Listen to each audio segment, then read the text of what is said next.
All right, everyone. I think we're live now. We're live. Sorry we're running late. Had some technical difficulties with my microphone and OBS, but we're live. Got a lot to talk about. I want to do a quick BRAP rant on, is Microsoft buying Activision really good for gamers? And I should actually probably throw in developers as well, because that is something Microsoft has talked quite a bit about, that it's great for gamers, that it's great for developers, but is it? And that's the question we're going to ask on today's BRAP rant. So let's kick it off officially.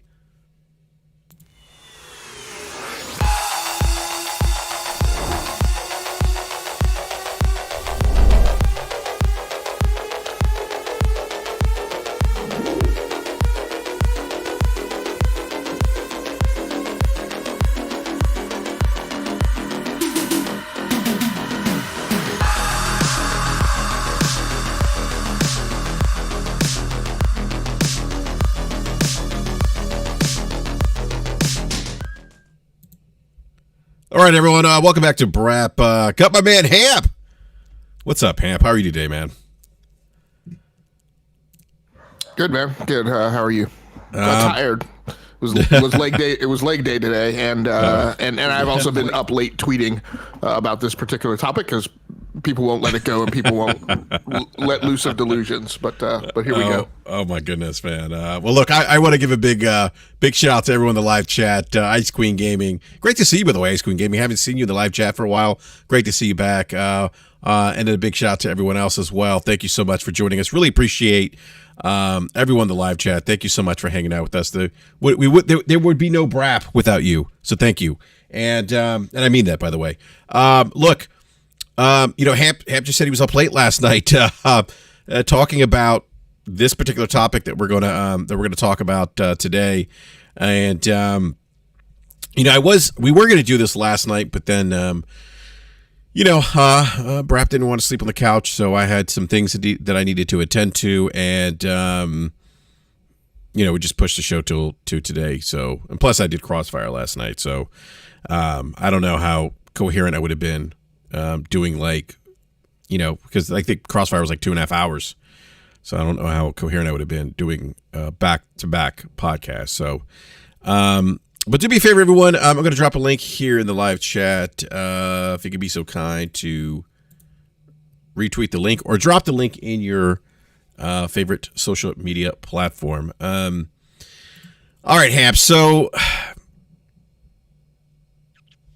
Microsoft has, and look, and no one should be surprised by this. Brad Smith has come out and has been very vocal about how good this deal is for Microsoft, for the industry, for gamers. Phil Spencer has said the same thing. But the question that I have here, Hamp, and look, because I know people, because I had this happen yesterday when I was having this conversation on Twitter. People were saying to me, "Oh, well, you're biased. You don't want the deal to go through." And it's like, no, I'm not biased. Like I'm not pom-pomming from the sideline for the FTC or for Microsoft, Activision.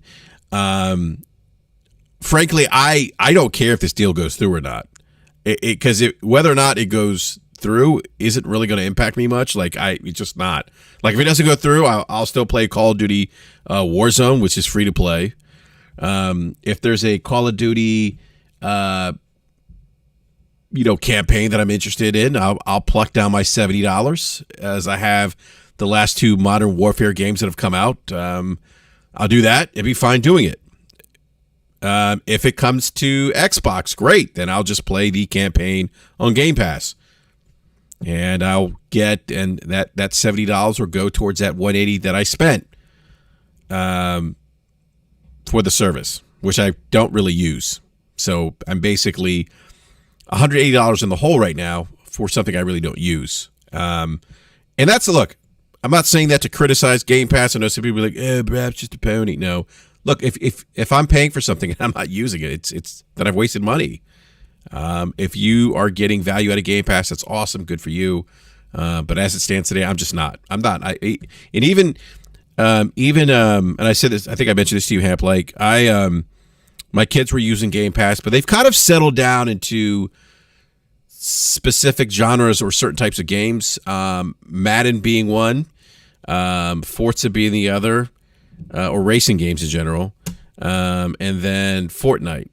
So, I mean, I don't need to spend $180 to get those. I mean, I could buy those games individually for my kids and be fine. And, Fortnite's free.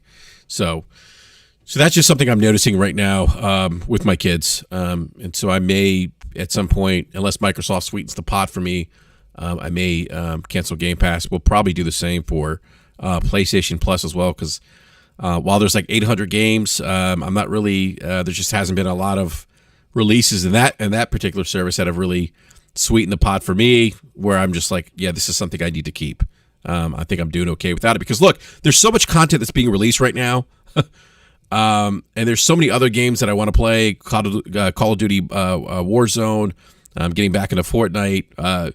Hamp will dibble and dabble in Halo Infinite multiplayer, and then there's other third-party, first-party games that are coming out that I'm gonna buy. So it's like I just don't have the time. So, but anyhow, yeah. So Microsoft, again, no one should be surprised by this. They've been beating that drum that this deal, them buying Activision Blizzard King, is actually good for the industry. That it's good for consumers, and I think I said this to you a couple weeks ago, Hamp. I'm like thinking about it. I'm like, they really haven't like fleshed that out. Like, what is that? Like, how is it good for consumers? How is it good for game developers? Like, I understand why it's good for Microsoft, but I'm waiting for Mike. And I know Phil Spencer, when they announced the acquisition of Activision Blizzard King on the Xbox Wire, he kind of gave a pretty lengthy statement on why they were looking to buy ABK. Part of that was, they want to bring certain games to more platforms. They want to give gamers more choice. They want to leverage Activision's know-how in the mobile space. That's something that Phil Spencer mentioned, and that's something Microsoft they're trying to get a. If I'm not mistaken, Hamp, I think isn't part of their strategy to get a mobile storefront on Apple Android devices too for gaming. Is that? Did I make that up, or am I misunderstanding that? I would update the articulation of that to Apple and Google devices, or maybe I would stop short at just Apple now. Since they've brought that up, I've pushed back on, well, that's not even feasible as long as you're going through the App Store and the Play Store, because you can't really rival them if they're constantly taking a 30% cut of everything that you sell in the store. But literally within the last, I want to say 48 hours, the European Commission just came out with, or is on the verge of releasing a policy where Apple will allow apps from other stores to be on the iPhone in Europe. So it's becoming more of a possibility, and maybe Microsoft has known that that's going on. But until that comes to fruition, that would be the linchpin that they would need to make that viable. Interesting. Okay, so that's the thing that's happening then. Could potentially happen. Yeah. Okay. Yeah. Gotcha. Okay. I may have missed that update too. So, hold on here. Aham, I need to step away. I'm sorry. I got to step away for just a minute. Can you grab the reins here real quick? I'll be back in just a minute, man. Sure. Yep. So thanks everybody for joining in the chat. I'll kind of pick up maybe with a slightly different vector than where BRAP was going, because I think one of my concerns has been to kind of do the rundown of what I think are kind of the common arguments that are going on around the gaming community, and kind of knock them off one by one. Let me first start with and I think BRAP was kind of going through his position, and I'll need to tell him when he gets back, so he doesn't feel like I'm talking behind his back. I understand BRAP's viewpoint on Game Pass, right, as far as its personal value to each individual consumer. But one of my things that I've been insistent about in this discussion is everybody's personal feelings on the value of Game Pass should be removed from this conversation. Everybody's personal feelings on how it benefits them should be removed from this conversation. Everybody's personal feelings on whether or not it benefits, their chosen piece of plastic should be removed from this conversation. If you're really trying to academically participate in the conversation, then you really need to find a way to kind of squelch your point of view around to the perspective of law, antitrust, anti-competition regulation, and compliance. And if you don't want to do that, then that's fine. Then in order for, at least for me to kind of respect and participate with you in a conversation, I just need you to admit that you are therefore then campaigning for motivations and reasons that are outside the boundaries of law. And what I've been trying to get to is, and what BRAP is trying to get to is, if somebody's going to say that this is good for the industry, then explain how it's good for the industry. Don't explain how it's good for Microsoft. Don't explain how it's good for you as a Game Pass subscriber. Don't explain how it's good for you because it upsets the balance with Sony. You should be able to articulate why it's good for the industry without using any of those company names or terms. And so, as far as my position, that is my position. I mean, my personal feeling is no one should really be saying anything about this deal as far as it's going to go through, or I guarantee that they're going to fail. The opinion that I think I most respect is I don't know which way it's going to go, but the deal should certainly be under heavy scrutiny and should be crawled all over. And if the FTC choose to litigate to get to the bottom of it, then I mean that's their choice. Quite honestly, I think that the best thing is for this thing to go to court for both the FTC and for Microsoft. If Microsoft comes through this and they get one of two things, let's say that they make a motion to dismiss and the judge decides that the case doesn't even have sufficient merit to be heard, or let's say that they go to court and the judge finds in their favor, there is nothing, in my opinion, there's nothing more powerful for Microsoft than having their case justified, right, by a decision made by a court of law. Like, that's the most powerful thing that they can have. Anybody who chooses to throw anything in their face about it was invalid or anti-competitive for them to buy Activision, that all that beef will be squashed, right?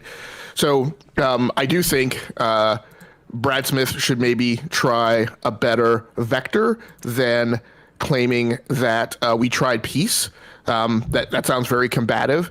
And one of the things that I've been trying to kind of inform people of or remind people of is there's certain unique dynamics to interfacing with the government that maybe not everyone's familiar with. And what you need to understand is, let's say you interface with two staffs or two agencies or two personalities, whatever, right, with the government. They're both government agencies, employees, whatever. Let's say that the FTC's case is unfounded, that it's a bunch of smoke, it's a gaslight, that it's a bit, right? And let's say that there are government people that are generally, of a different mind than them. But when you call out, we tried peace, and you come off as combative with the government staff, what you're going to do is you're going to catalyze some government staffers who basically will switch sides. Because one thing that government staffers tend to do, government agencies tend to do, there's infighting, sure. But it's absolutely possible that when you throw shade at one government agency, that other government agencies will suddenly side with the rest of the government rather than side with commerce. So, that's a game to play, and Brad Smith and Microsoft can certainly decide how they want to go about that. But it might be, I personally think it would be better for them to come in showing some humility rather than coming in playing at Bogart and trying to say that that they're on the side of right and the FTC is not. So, Brap, are you back? Yeah, no, I'm back, man. Yeah, yeah. Hey, did you hear what I said about your opinion on Game Pass? I did not know. Okay, I just wanted to tell this to your face so you didn't feel I was talking about you behind your back. So what I said was, I respect your value proposition perspective on Game Pass, but I feel like that shouldn't be entered into argument. And that wasn't a statement against you. That was a statement for everyone. I said, one of the things I've been trying to be very emphatic about is that what everyone needs to do to kind of view this from the perspective of, is this antitrust, is this anti-competitive, is remove all their personal feelings about Game Pass, how they feel about the value proposition, how they feel about whether or not it's a good product or not, how they feel about COD, right? If you're going to if we're going to look at it from what is this antitrust, is this anti-competition, does it deserve to be scrutinized by the FTC, does it deserve to be litigated by the FTC, which in my mind are the four pertinent questions, right? Then we should be able to come at that regardless of how we feel about Game Pass. Does that make sense? Yeah, no, it does. I mean, I think what I was saying was, I think what I was thinking about, I was bringing up some of the, because I posed a question on Twitter, like, how is this good for gamers? And people immediately went to COD and Game Pass. Right, and I do. I mean, what you said is absolutely valid in terms of a litmus test example, right? Because what I think you've experienced, what I've experienced is everybody says Game Pass is the greatest value ever. Absolutely, everyone wants it. It's unquestionable that it going to Game Pass is good. And you and I are both like, well, hold on a second. Here's an example of why I don't think Game Pass, right, is of value to everyone, because I don't find it of value. Another thing, that I've thrown into the fire is, look, if Game Pass was so great, and I think Game Pass is great, but I think the recognition of how good it is definitely case by case by consumer. But if Game Pass was great, then there would be more than 25 million, 29 million subs.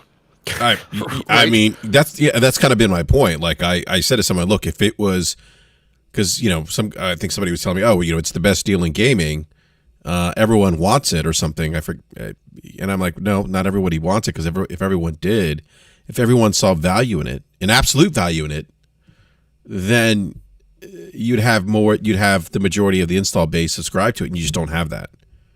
You just don't. You don't have it. And that's not to say that Game Pass is bad, but what it shows is that people value things differently. People make purchasing decisions based on individual needs.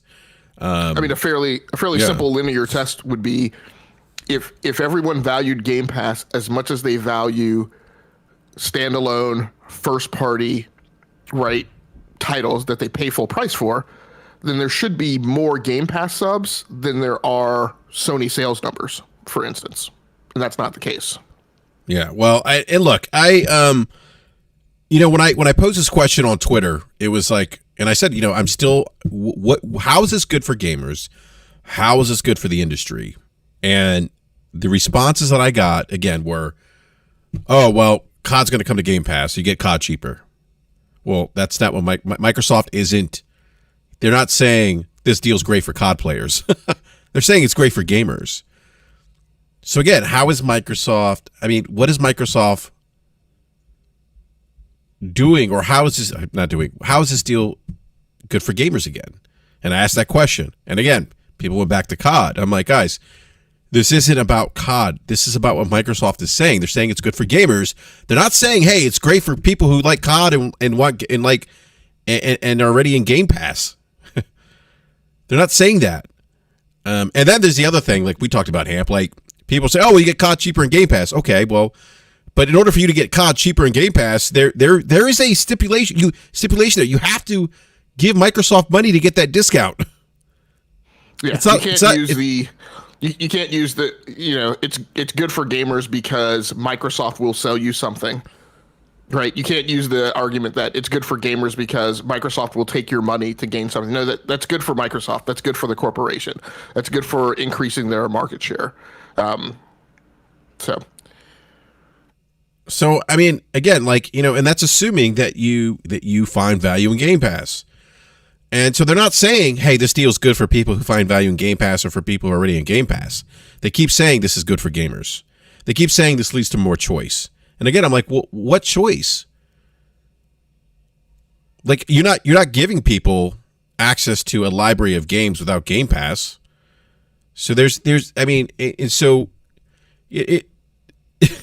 not getting the COD discount without access to Game Pass, which you have to pay money for. So is choice? Is it beyond the console space, Hamp? Is it, because I was thinking about this, maybe it's not about gamers here in the US or North America or people who already have consoles.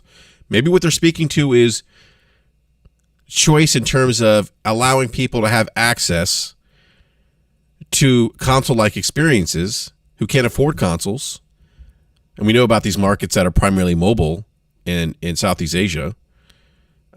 Maybe giving those individuals the choice to have a console-like experience via a cloud solution on their mobile device. Yeah, that's valid. But I mean, Microsoft already does that. Yeah. Well, I was thinking in the context of like bringing COD to that. I probably should have said that. like COD, Activision, like COD, and COD's already on mobile, but I mean like COD, like the console version of COD or whatever. Yeah, but again, it shouldn't be. I mean, but by that logic, then Microsoft should be allowed to buy every company in the industry. Oh right? my God! I mean, it's not unique and specific to Call of Duty. No, and I don't disagree, Hamp. I guess, see, this is this is what I'm trying to figure out again. How is it good for gamers? Like I can't think of a reason where I'm looking at this deal, Microsoft saying it's good for gamers, and I'm thinking to myself, wow, like we look back at this deal 10 years from now and be like, remember that time Microsoft acquired Activision? And man, that was a great deal for us. We got free games. We didn't have to pay for anything extra. We didn't have to get a subscription service that we didn't want. They gave us free shit. Right. And as I said, on the Wednesday night show, the problem with that perspective is, again, you look at historical precedent, right? And you look at the mergers between, the attempted merger of AT&T with T-Mobile. You look at, the Comcast, the NBC Universals, the Verizons. I mean, all of those deals. And again, 132 billion, 182 billion. What I challenge anyone to tell me is they're happy with their cable bill and they're happy with their cell phone bill, right? The unquestionable, undeniable, historically proven fact is that when vertical mergers of that nature have gone down, and in an instance like this, right, in particular with regards to technology and the internet, when you conduct mergers, and this is specific to Lena Khan's, point about her looking at vertical mergers, when you conduct a merger where you own both the pipe and the content, that is a red flag that needs to be looked at. Right? Because then you have the ability to, to go after and acquire companies, right, that are delivered over your delivery mechanism. And that, in my opinion, is problematic. It puts you at an unequal competitive footing with people who don't own their own delivery mechanism, right? And that's problematic. So, like I said, in the wake of all those mergers, all of those companies had to be gone after with class action lawsuits to get them to calm down and stop overly leveraging their power. And by the way, Hamp, we've seen examples of that with Amazon. Like Amazon's being investigated right now for, what you just mentioned, having control of the pipeline, but also having control of delivery mechanism. And Amazon, Amazon's, with Amazon Prime, like they were basically giving, and I gotta go back and read the article again because I know I'm forgetting pieces of it. But my understanding was they were looking at, Amazon giving its own products that they sell more, what is it? Your primary positioning out of their search algorithm. But the other thing that Amazon has done is they have definitely been dragged for this, is they have seen products come across right through vendors, third-party vendors that utilize their storefront, right? They have seen those products become popular, and then a month or two later, there will be an Amazon Essentials version of that product, right? That is a highly, concerning, right, anti-competitive mark. And they will put that front and center in your face, by the way. Yep. It'll come up at the top of your search results. And they'll bury the competitor's product below their stuff. Exactly. Right. Yeah. So what? I'm sorry. Go ahead. Yeah, and there was also super chat. Yeah, I'll get the super chat. Part of the investigation too, the EU of Amazon, is that they're also giving priority to people who are using Amazon delivery services. Right. So that was the other thing they're looking to. So my point is the point that you're bringing up, I think, I'm going to use a mooch term, holds water, and I think that's a fair question to ask. Like Microsoft does have cloud, they have Azure, they have that delivery mechanism to bring content to people that other publishers don't have. So go ahead, Hamp. Yeah. So, well, why don't you go ahead and get the super chat, and then then I have a line of logic here that I wanted to go through.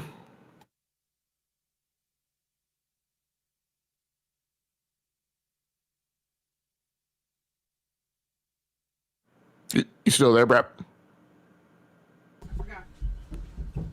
Hamp, I'm sorry, I had to step away. Yeah, I was saying, why don't you go ahead and grab the super chat, and then I've got the next line of kind of logic and rationale I wanted to go through after that. All right, Kevin Green, former NFL great. I'm sorry, couldn't resist. Kevin Green says with a $5 super chat. Thank you, Kevin Green says if Activision wanted the games exerted, they could have done it already. And I think he means extended, and I think he means extended to the cloud, and that's kind of one of my points too, right? As we talked about Wednesday, right? There's no reason why Microsoft couldn't negotiate a deal with Activision to put COD in Game Pass, right? And then I had somebody respond on my timeline when I brought that up on Twitter, who said, well, because Activision has said no, right? Just like Bethesda said the same thing and said that the only way COD was going into Xbox Cloud Gaming was for Activision to be bought by Microsoft. Again, that is a hyper-specific trigger that will trigger anti-competition concerns. If the answer to Microsoft's effort to negotiate deals with standalone commercial entities to get their content, to get their IP in Game Pass, when they say no, if Microsoft's response to that is, okay, let's just acquire them, that is going to trigger anti-competitive concerns, right? As it has in this case, as it should be. That is not kosher for that to be the response of the multi-trillion-dollar company, right, with all of its financial power, rendering, crowbarring that leverage onto the marketplace. So, the next line of rationale that I wanted to go down was, as you've been saying, how is this good for everyone? How is this good for small developers? How does it remove competitive barriers to entry? If I take COD and I peanut butter it around every platform on the face of the earth through Game Pass, right? How does that allow a split gate, right, to happen? Why does Microsoft need to own Activision for that to happen? We kind of just talked about that a little bit. And like I said, how is a move to then acquire them at a point when their stock was down, right? Because their stock was down in the high 50s when Microsoft put this offer out. How is that not an anti-competitive move? The answer to how it's good for consumers and how it's good for the industry needs to be built on how it's good outside of Microsoft and COD. And if you can't answer the question without saying Microsoft, COD, ATVI, quite frankly, Sony, right, then you're not really answering the question in a way that it passes the anti-competitive rubric, right? Again, kind of like we talked about at the beginning of the show, you're just answering the question on how it's good for you. Yeah, that's kind of been my point. And that's kind of why I was asking the question about Microsoft. Microsoft, give us give me a bullet point, flesh it out a little bit more. How is it good for consumers? How is it good for gamers? How is it good for the industry? Because the response everyone's giving me is, hey, it's good for me because I'm in Game Pass. Or hey, COD's going to be cheaper now. Okay, but those are things that benefit Microsoft, benefit people that are in the Xbox ecosystem, benefit people that want Game Pass, benefit people who play COD. In the industry, how does it benefit the industry? Oh, it benefits developers because here's the other thing that I get, Hamp. It's good for developers. How? Oh, they get to unionize. It's like, well, wait a minute. The QA testers have already unionized, and let's not. We're also, Hamp. We talked about this. People are conflating or confusing QA testers with developers. They're not QA testers, not developers. You want to elaborate on that, Hamp, by the way, on the QA developers thing, because you have some great insight on that, given what you do professionally. So we talked about that a little bit before, right? So these votes that have gone down at Raven Software in Wisconsin, and one of the Activision facilities up in Albany, when those votes were going down, the Activision push was for those votes to include all employees right at the site. the National Labor Relations Board stepped in and said, no, the low-income employees, specifically the QA testers, can, if they're the only ones who want to vote, then they can vote amongst themselves. And so the way was cleared for those votes to be held in those places, isolated to a certain set of the workforce. Almost all of them voted unanimously to unionize. But the people who chose to vote and the people who chose to participate were the QA testers. And what I've mentioned is because that labor category has dynamics around it that are different than a hands-on keyboard developer. Twitter, there's this popular thing running around Twitter that everybody who works on a game development team is a developer. When you are a hiring manager, when you're in talent acquisition, when you are, somebody who adjudicates, raises and bonuses and promotions, that altruistic view of everybody's on the team, participation trophies goes away, right? Because I work in the tech industry, and I'm not going to pay a tester the same amount of money that I'm going to pay on a developer. If a tester leaves, a tester can be replaced. If one of my high-end developers leaves, that's much more difficult to replace. That causes an impact to my schedule. That causes an impact to me releasing on time. I can take a low-end developer and convert them over, even if temporarily, to a tester. I cannot take a tester and convert them over to a C++ developer, a C# developer, somebody who works on .NET, who understands how to deploy services on IIS, somebody who's in the weeds on APIs and DirectX, right? That is why those things get driven differently. The pay bands are wildly different. Just to make sure that I hadn't run these things, or I hadn't negotiated my own salary in some number of years, I went to, and I've always historically used salary.com. I have a paid account there. You got to use Glassdoor, Hamp. Yeah, that's not going to buy you anything there. So you walk into a negotiation citing Glassdoor as a reference, you're pretty much going to get laughed out the door. So I went and so maybe to expand on it a little more, so almost all companies use different agencies that research salaries amongst the market, right? And they isolate that to your geographic area, and they pull up what everybody's paying, right? All of those employees, and they give you a bunch of analytics, and it helps you structure how your own pay bands work at your own company. And then almost all companies use something called comp ratio, and so they set targets for how close they're going to pay employees to what other employees are working in the geographic area. So this is kind of the analytics that are behind salary.com. So I went and punched in just some, variables, right, that were the equivalent amongst a tester and a developer, and I came up with a $75K difference in pay band, right? So again, high-end employees who have a clear promotion path, who have, a potential to bonuses, who can see where they can potentially be promoted, who see longevity in their careers, they're not interested in unionizing. One of the things unions do is while they help everyone kind of obtain pay raises, one of the problems they do is they level pay raises. And so it becomes more difficult for an incredibly high performer to make the most money that they can within a union. The other thing unions do is unions take dues, right?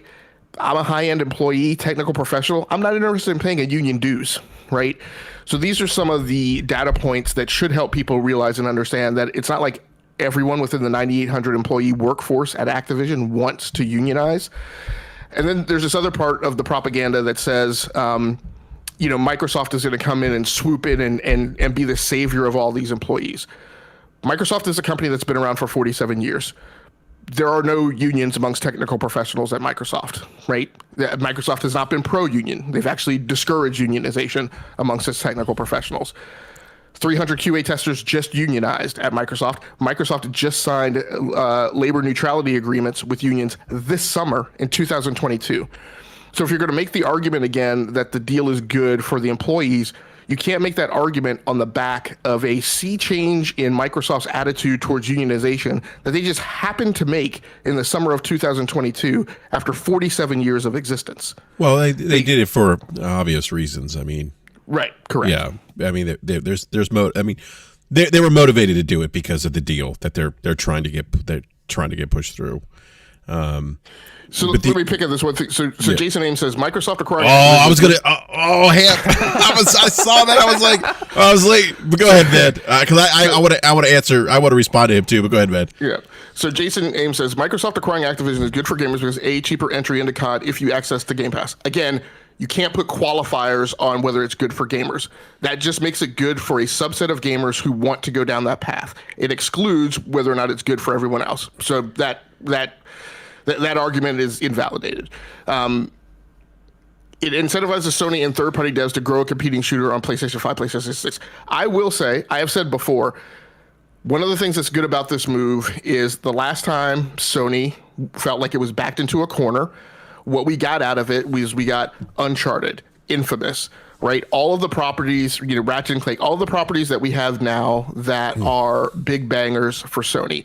So they have responded when their backs are in a corner. That is true, and that's good.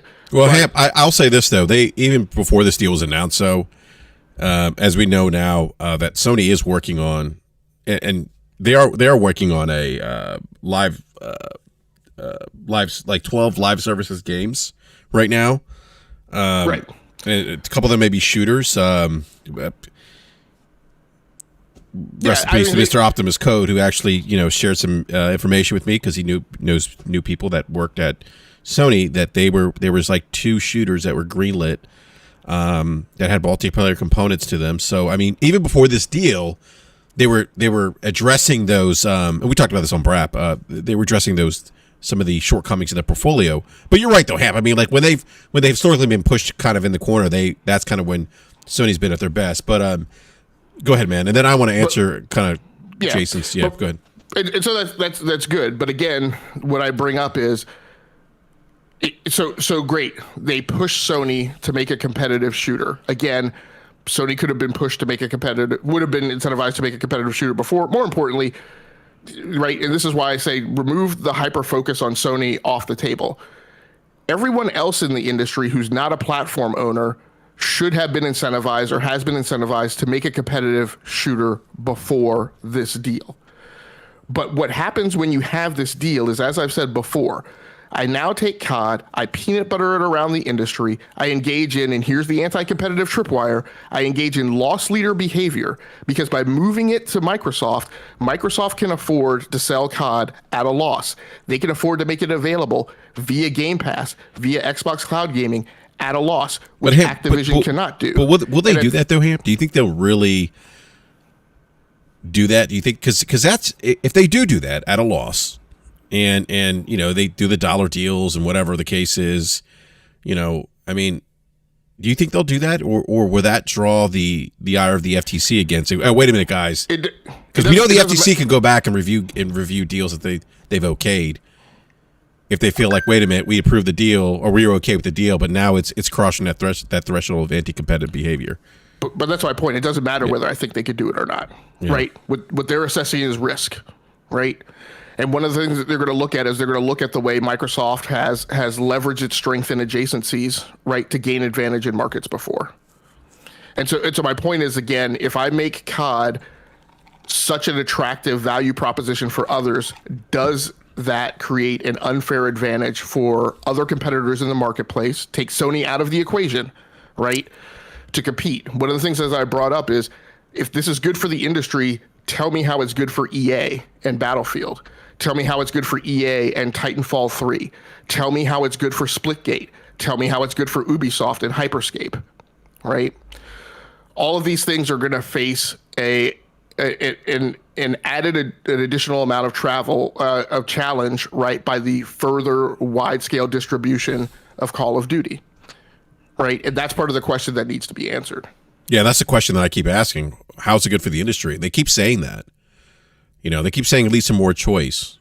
Okay, well, and people did say to me when I said, oh, well, it does lead to more choice because they're putting it on Switch. Okay, they're bringing it to Switch now. We don't know what version of Call of Duty Switch is getting, but they're getting some version of Call of Duty. Okay. People have said to me, oh, well, they're now that you get cross-buy, you buy it on PC, you can play it on Xbox. Okay, that's good. But outside of that, Hamp, I mean, I'm not seeing how it from a broader perspective, how it benefits the industry and consumers outside of those two different scenarios I just presented. And look, I'm not saying that, look, those are good things. I think COD coming to Nintendo Switch, great. People having the ability to have, cross-buy, you buy the game on PC, you can play it on Xbox, great.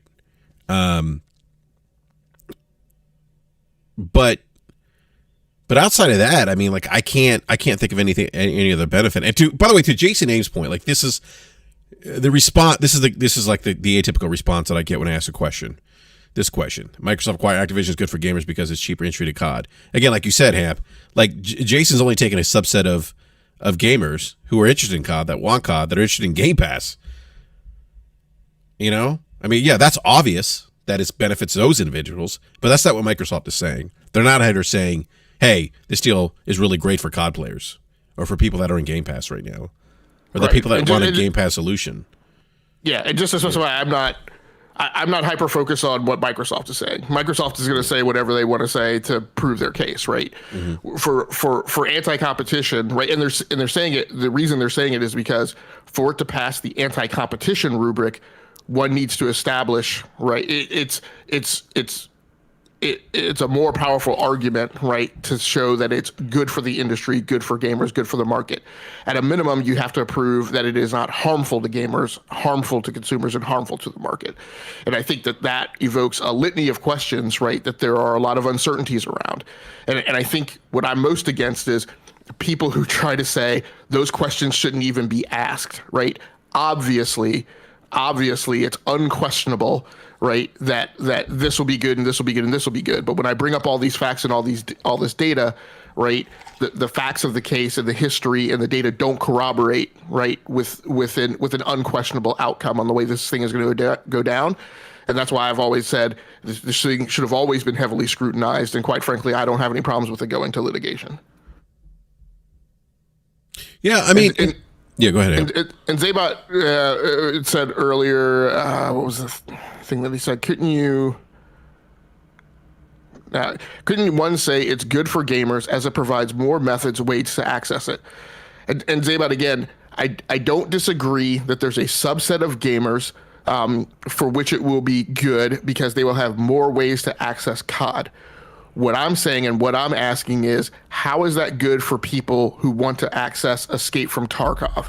How is that good for gamers who want to access other shooters who will be challenged because there are raised barriers to entry to compete in the marketplace via Microsoft acquiring Activision, right? Because all of those games already had an uphill battle, right, in terms of hopping over barriers to entry to compete against COD in the marketplace now when those two entities are separate. And what I don't think anyone can do is no one can give me by any means a quantitative argument that says by moving Activision underneath Microsoft, I have decreased barriers to entry. Right? Mm-hmm. Those are the types of questions that need to be asked for it to pass the anti-competitive rubric. Mm-hmm. Yeah, and so basically what you're saying, Hamp, is, people like Microsoft getting COD in Game Pass because it's in Game Pass, because it's quote-unquote free in Game Pass, that it makes it harder. It could potentially make it more difficult for other people who don't have access to Game Pass, other shooters, and they have that $60, $70 price tag to get eyes on their game and to be able to compete in that shooter space. Right. Or even a $30 price tag. Yeah. Right.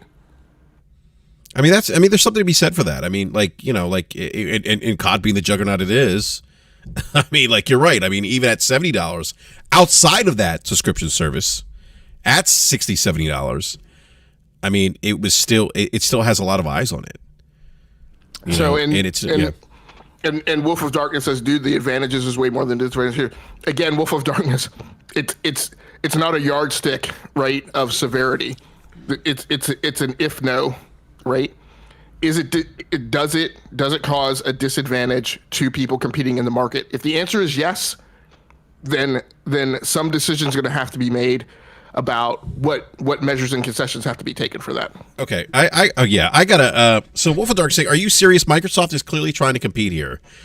I don't disagree with you that they're trying to compete. He's saying you guys want Xbox ends or me Sega. I think he's saying you want Xbox to end like Sega.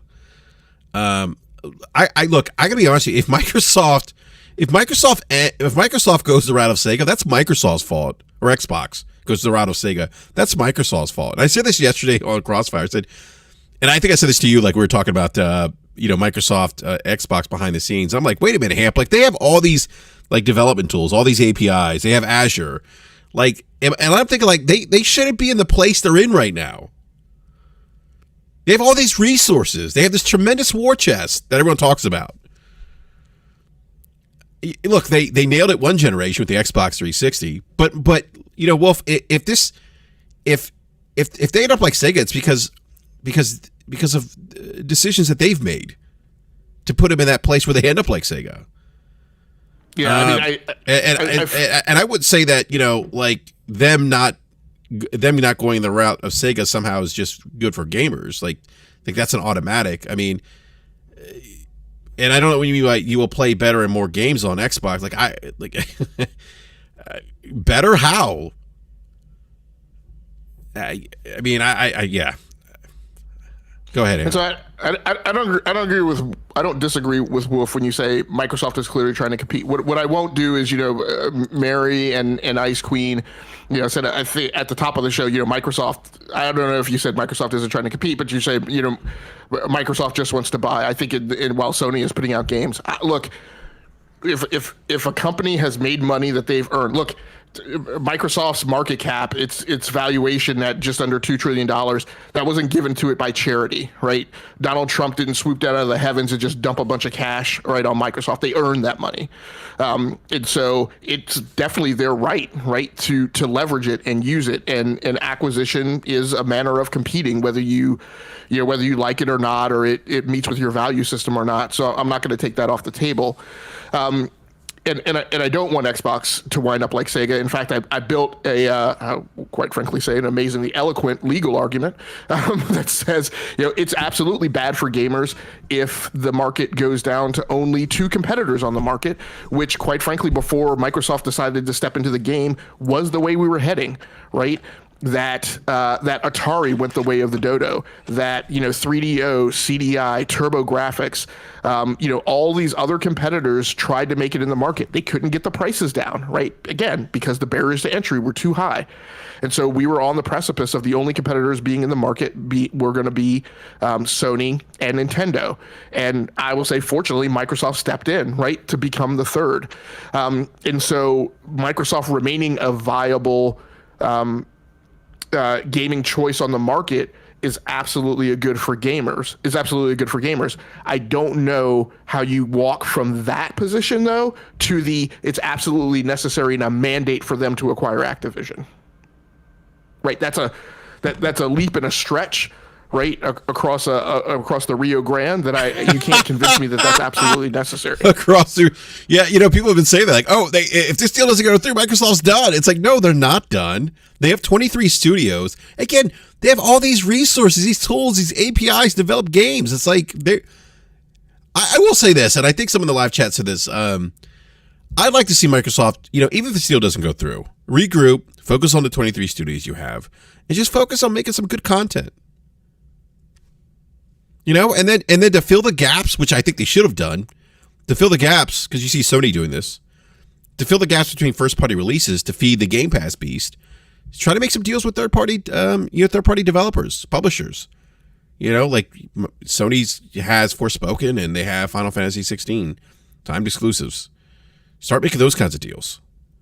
To bridge the gap between your first-party stuff, which I thought they should have done. Right, and when I bring up the argument about EA and Ubisoft, how does this make it more difficult for them to compete? And people say, well, Fortnite and Apex and Rainbow Six and all those studios should still be able to compete. At which point I say, by your own logic, Microsoft should also and should therefore not need to acquire Activision. Right? So again, we a lot of the logic that's being used is very circular, and if people really follow the logic lines all the way through, they'll realize that their own arguments are undone. That's true. I mean, that's a great point, Hap. I mean, if Sony has to compete that way, then why can't Microsoft do the same? Hey, and Zabot, I'm going to calm down before I answer your question. I understand what you're saying, right? The good content won't count to podcasters until they make a third-person action-adventure game. Let me say to you, sir, I'm not a super huge fan of third-person action-adventure games. PlayStation is not the thing that lights my content desire on fire, right? But again, as I say many, many times on the show, I am not going to sit here and tell you, though, that with Sony's install base of about 150 million people across PlayStation 4 and PlayStation 5, and $9 billion or so worth of revenue over the Xbox game division and high sales numbers for those games, I'm not going to sit here and tell you that those games don't perform. That's what I mean about being delusional, right? I will tell you all day up and down, I'm a first-person shooter guy, a racing game guy, a flight sim guy. I therefore love the Xbox first-party games that come out, but I'm not going to sit here and argue delusion about how the Sony platform performs, right? So it's not a matter of a third-person action. In fact, all that I've said here is how does that affect how the industry competes in the first-person shooter PvP market. I haven't said anything about third-person action-adventure games. I haven't said anything about things like God of War, Uncharted. Yeah, I think he may have been responding. He may have been responding after what I said about them kind of putting their heads down, working with the 23 studios they have, and just making good games. Now, I also never made reference or mention of third party. He's quoting console war shit, which is ridiculous. So that's where that comes from. Which, look, at the end of the day, like I could like, and I said this on BRAP. I want a game, or maybe it was on Crossfire. I want a game, or maybe I said this to you. I don't remember. I think I said it to you. So look, there hasn't been an experience in quite some time for me on the Xbox console from a first-party studio where I've put the controller down and said, holy moly, wow, what an experience. What an amazing game. This game's one of the top 5 games I've played of all time, or the last 3 years. They haven't had that. They haven't had that for me since, like, Halo, since Gears of War. Like, they're just, and it doesn't have to be, third person, over the shoulder. It doesn't have to, it just needs to be a compelling experience. And what I'm talking about a AAA experience, by the way, because I think you can have some really good experiences at the AA level. But they haven't done anything like that. And I want to see that. I think they have some talented studios. I got hammered for saying that Starfield's going to be the biggest game of this generation, and people were poo-pooing on me on Crossfire about that, but I really do believe that. Look, I believe in Todd Howard and the Bethesda pedigree, but that's another conversation. Go ahead, Amp.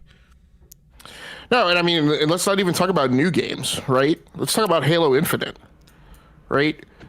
People go on and on and on about, Halo Infinite. Halo Infinite has great mechanics, shooter mechanics. It has pretty good gunplay, right? It's probably right up there alongside. Pretty good? I would say very good. Yeah, I'd go that far. Look, I will say, it's a shame to see.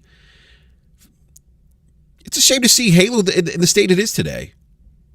Well, and that's my point. Like, despite those mechanics, right, which, for an hour or a couple hours at a time, because I'm a person who's more mechanically motivated by gameplay mechanics than story, they do what I need it to do.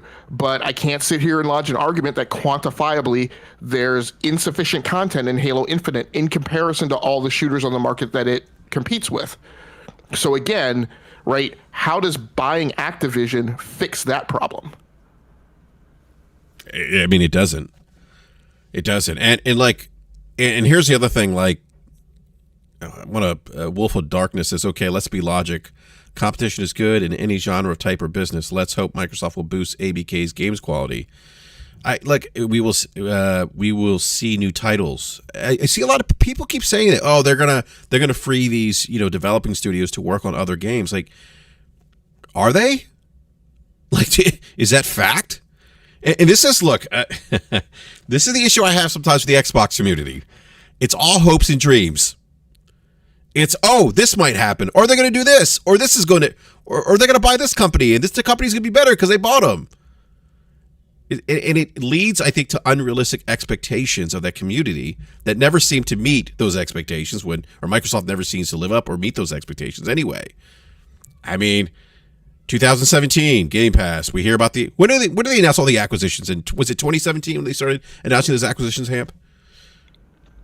I think Game Pass was 2017, and then 2018 next year was the acquisitions. So look, 4 years into those acquisitions, then I remember, oh my god, all these games are going to drop. 2020, oh, it's going to be amazing. 2023 is going to be amazing. And they're going to buy Activision. They're going to free up all these developers. They're going to make all these games that are in the Activision library. Are they? And I feel like what happens is that people set this bar high for Microsoft that they just don't. And I think I think they set an unrealistic expectation. I don't know where they get it from, but it's like I see this behavior, and I've been seeing it since like 2017, and nothing's really changed, in my opinion.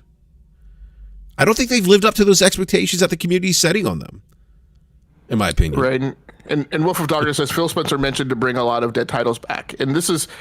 I mean, Wolf, and I'm in this place too, right? Look, I have been on here. I've been on this show. I've been on my own show. I've been lots of places all over Twitter, actively campaigning for Phil Spencer to run for president, right? When Phil Spencer talks and the way he talks about gaming and the way he talks about gamers resonates with me.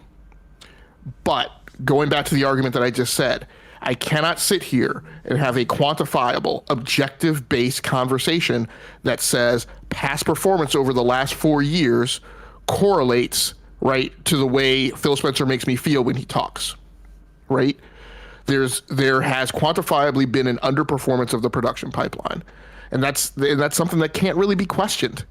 So. I mean, look. Yeah. I mean, they haven't delivered. I'm sorry. Like, I know people like get upset when I say that, but it's like, look. I own multiple Series X's. I have a Series S. I have 3 Xbox consoles in my house. I was an Xbox Live beta tester. For those who didn't know, I've been on the Xbox platform for 20 years, and I got to say, like, over the last 10 years now, almost. They haven't delivered consistently. They just haven't delivered consistently. And look, Phil Spencer he said all the right things. Like, I agree with you, Hamp. He says all the right things. But the inconsistency, and you can't tell me you don't see it. I'm not saying you, Hamp, because I know you see it. I see it. But I find it hard to believe that other people don't see that inconsistency. I mean, just look at the games they've released. And look, I'm not trying to pick on Halo. I am a little bit, but I mean, this is Halo. This is the, and I always said, this is the tentpole franchise that got them to the dance. This is the game that really shook the industry.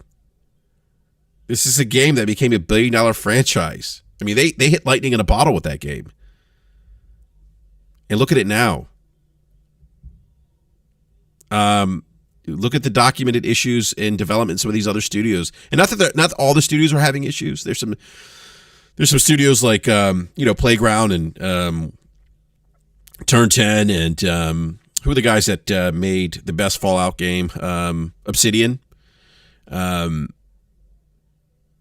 But we hear stories of the Initiative, Undead Labs. We hear those issues there, and it's just, I don't know.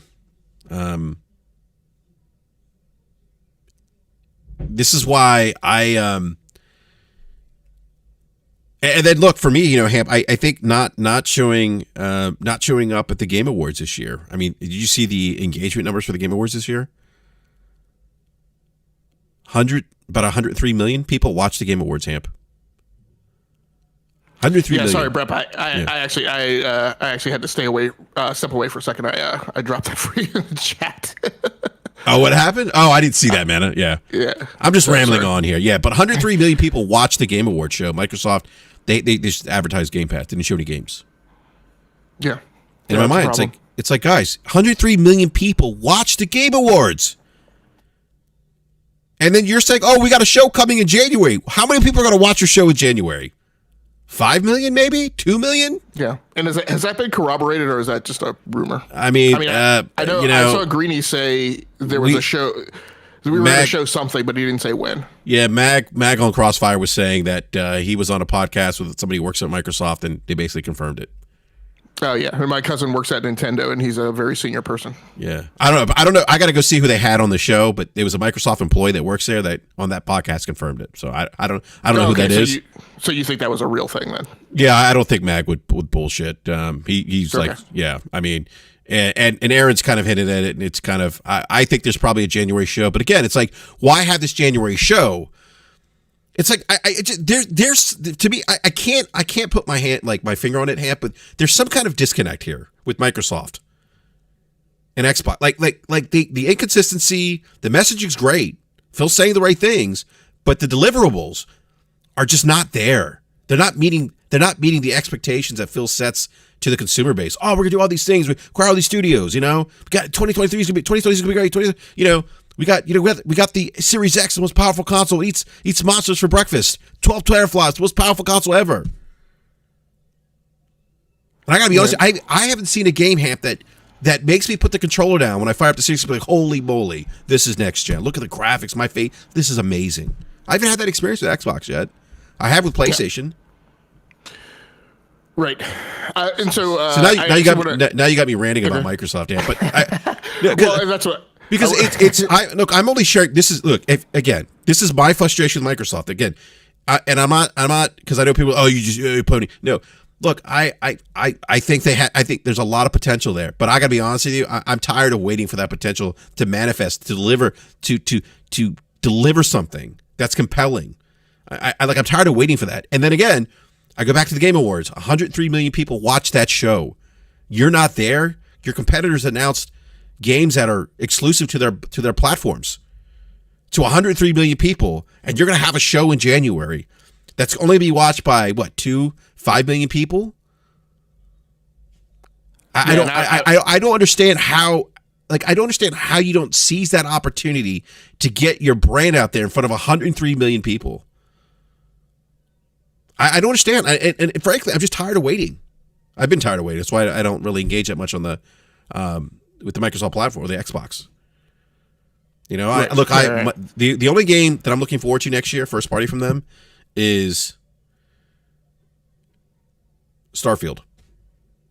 Maybe Redfall, but definitely Starfield. Yeah, but I do definitely want to tie it back to the first half of the rant, right, which was about is there potential anti-competitive concerns, right, about this deal with Activision? I just want to tie it back. Sorry, I didn't mean to derail. Right, that was the concern, right? Look, I have my problems with Microsoft and its execution as well, but I just want to make sure that there's a clean break, right, to decouple those two. One thing I do want to answer, if I can, because this is just one of my favorite things. Falky asked earlier in the chat, I think. I always have the chat's hopping today. It's actually making it really hard to scroll back and find stuff. Falky asked, I think Falky, what you asked was, what are your top 3 actions to right the ship for Xbox if you were to consult to their board? And actually, I have way more than 3, Falky. I've actually at a very detailed level lined out the exact plan that I would institute. Hey, did you whiteboard this? I mind mapped it and then I wrote it down. One of the first one I'll start with, and this isn't like the top one that I would do. This is just actually a recent thought that I had this morning. Was I would heavily question and strongly recommend that we stop dumping money into Halo Infinite. Right? It's what has that done for us, and the lagging tail of expenditures when you're trying to turn a title around is incredibly hugely expensive. And so at this point, I would say let's lift off of Halo Infinite. Quite honestly, and I know it's a controversial thought, I would take 343 Studios for the time being, and I would move them underneath Johanna Faries at Activision.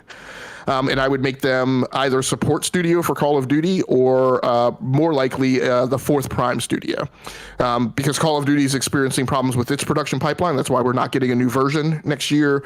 They're just getting to a point where, because the expectations of production and production costs are spiraling upwards, they're not able to maintain that same pace even with 3 studios.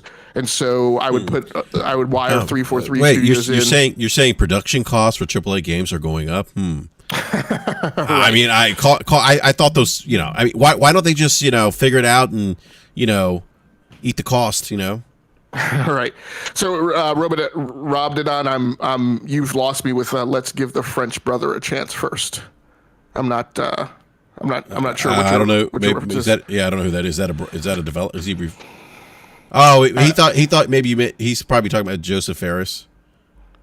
Oh no! I'm not talking about. I said Johanna. Their names are very similar, but not the same. But she's the general manager for Call of Duty, and so that's the thing. And one of the things I would consider is, do I do that as a temporary move until 343 gets their mojo back, and then maybe move them back out? But my whole point would be give Halo a rest, right? Because I don't know that we're making things better. And put them somewhere where they start learning one of the things Falky mentioned, which is discipline, right? Because that's one thing that I will say about the Activision production pipeline is they've figured out how to do things on a schedule. They've actually figured out, and one of the key things on whether or not people have learned how to do things on a schedule is not solely can they execute to that schedule, but can they recover, right, when there's a deficiency. And so one of the things I look at is the infighting that happened right between Sledgehammer and Raven, right, and the fact that Call of Duty, whatever the year Call of Duty Black Ops Cold War came out, when Treyarch had just done Black Ops the year before, and they weren't supposed to be in the queue for that year, right, but they had Treyarch step in, and they were able to recover that production pipeline and schedule and get a Call of Duty out that year, right? That is a marker of operational excellence, right? Not just execute, but then execute under duress and in crisis, right? And return to green. But really, one of the things that I would do, I mean, Falky hit the nail on the head, is discipline. The first thing I would do is I would instantiate a means of corporate governance, right? And this has been part of my problem with Microsoft is with Microsoft Games. They have said, and was it 2020, BRAP? They have said that their intention is to let the studios be creator-led, right? Yeah. And it's a very hands-off approach. Let me tell you, that is a big sticking point for my man Slow-Mo Backslap. He does not like that. Right. And I don't like it either, because you cannot get a deterministic production schedule, production pipeline out of a laissez-faire, hands-off, right, managerial approach. You have to hold people accountable. And so what I would have is I would just have a parade, right, that would go down, on a weekly basis at a minimum, where every studio head had to come by and brief me on the status of their projects, right? Show me an example, right? Sprint demo, essentially, of what their most recent output is out of their most recent sprint. And they would have to talk to me about budget, about staffing, about schedule. So all of the metrics that you normally use when executing a project, and when things were below line of our expectation, either they hadn't expended enough or they had overexpended, that would be a conversation, right? And that would be the way that I would measure whether or not projects were on track. And when projects weren't on track, they would get pulled, or leadership would get pulled, right? But people would be held accountable. You're not just going to be given a blank check to go off in a black hole and do whatever the hell it is that you want to do, and then tell me in October that Starfield's not coming out in November, right? That is not acceptable. So that's the first thing I would do. The second thing I would do is consolidation, right? We talked a lot about their strengths in technology, their strengths in techniques. And one of the things I would do is I would say, look, we have the cloud. You guys are going to move most of your development to cloud native. It doesn't make sense for all of you guys on-prem to cloud. Right. It doesn't make sense for all of you guys to have your own individual integration and test teams.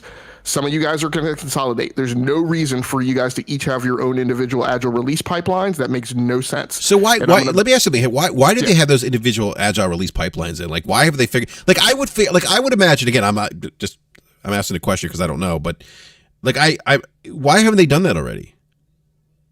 Yeah, because creator-led studios, right? Because those things impinge on people's freedom. It takes certain freedom away from them.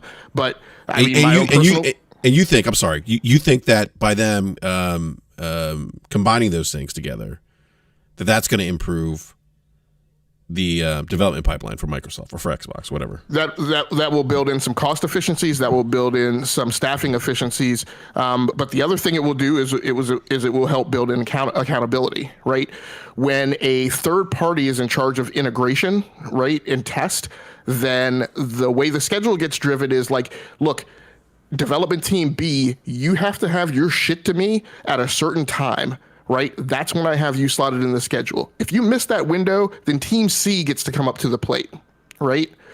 And that's the way it goes when you're using shared resources. And that drives everybody to commonality, right? What that does is when there are people who have problems like defects, bugs, people who are struggling, right? That removes some of that out of their hands and starts to orient things around. I think it was a thing that you and I were talking about before, which is, when I fix a problem one time, right, I fix it everywhere instead of, Studio X fixes it off. They're off in a dark corner. They don't share that information with everybody, so everybody else doesn't get it, right?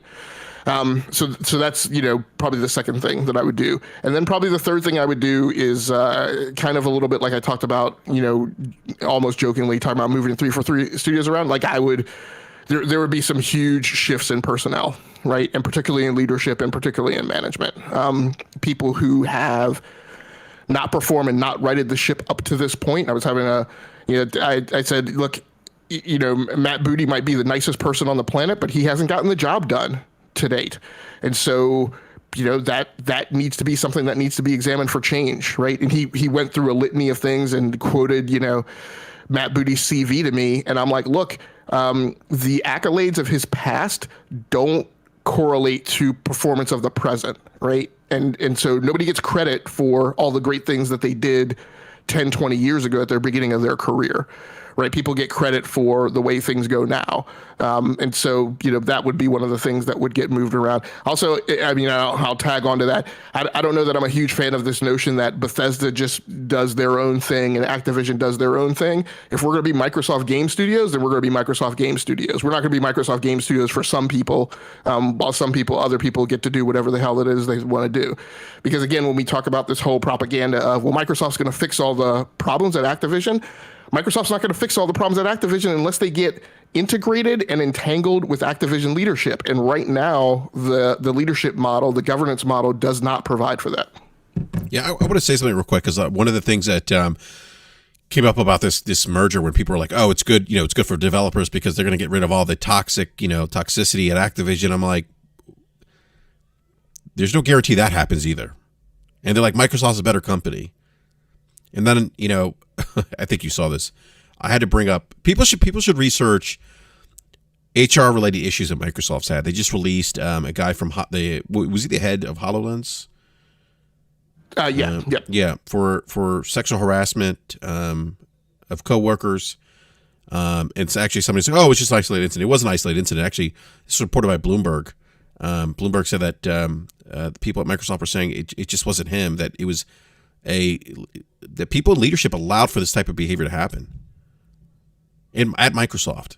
So you're talking about the same behavior that Activision has been, under fire for is happening recently. Has happened recently at Microsoft, and actually Microsoft is actually currently revisiting its HR policies as it relates to harassment to try to fix this issue at Microsoft. So I think people should be careful before they say, "Oh, champion Microsoft as this company that doesn't have any issues," or use that as, hey, they're great. They have great company culture. Again, we saw people pull the best places to work list, which again, I will say take those with a grain of salt because I know how they're put together.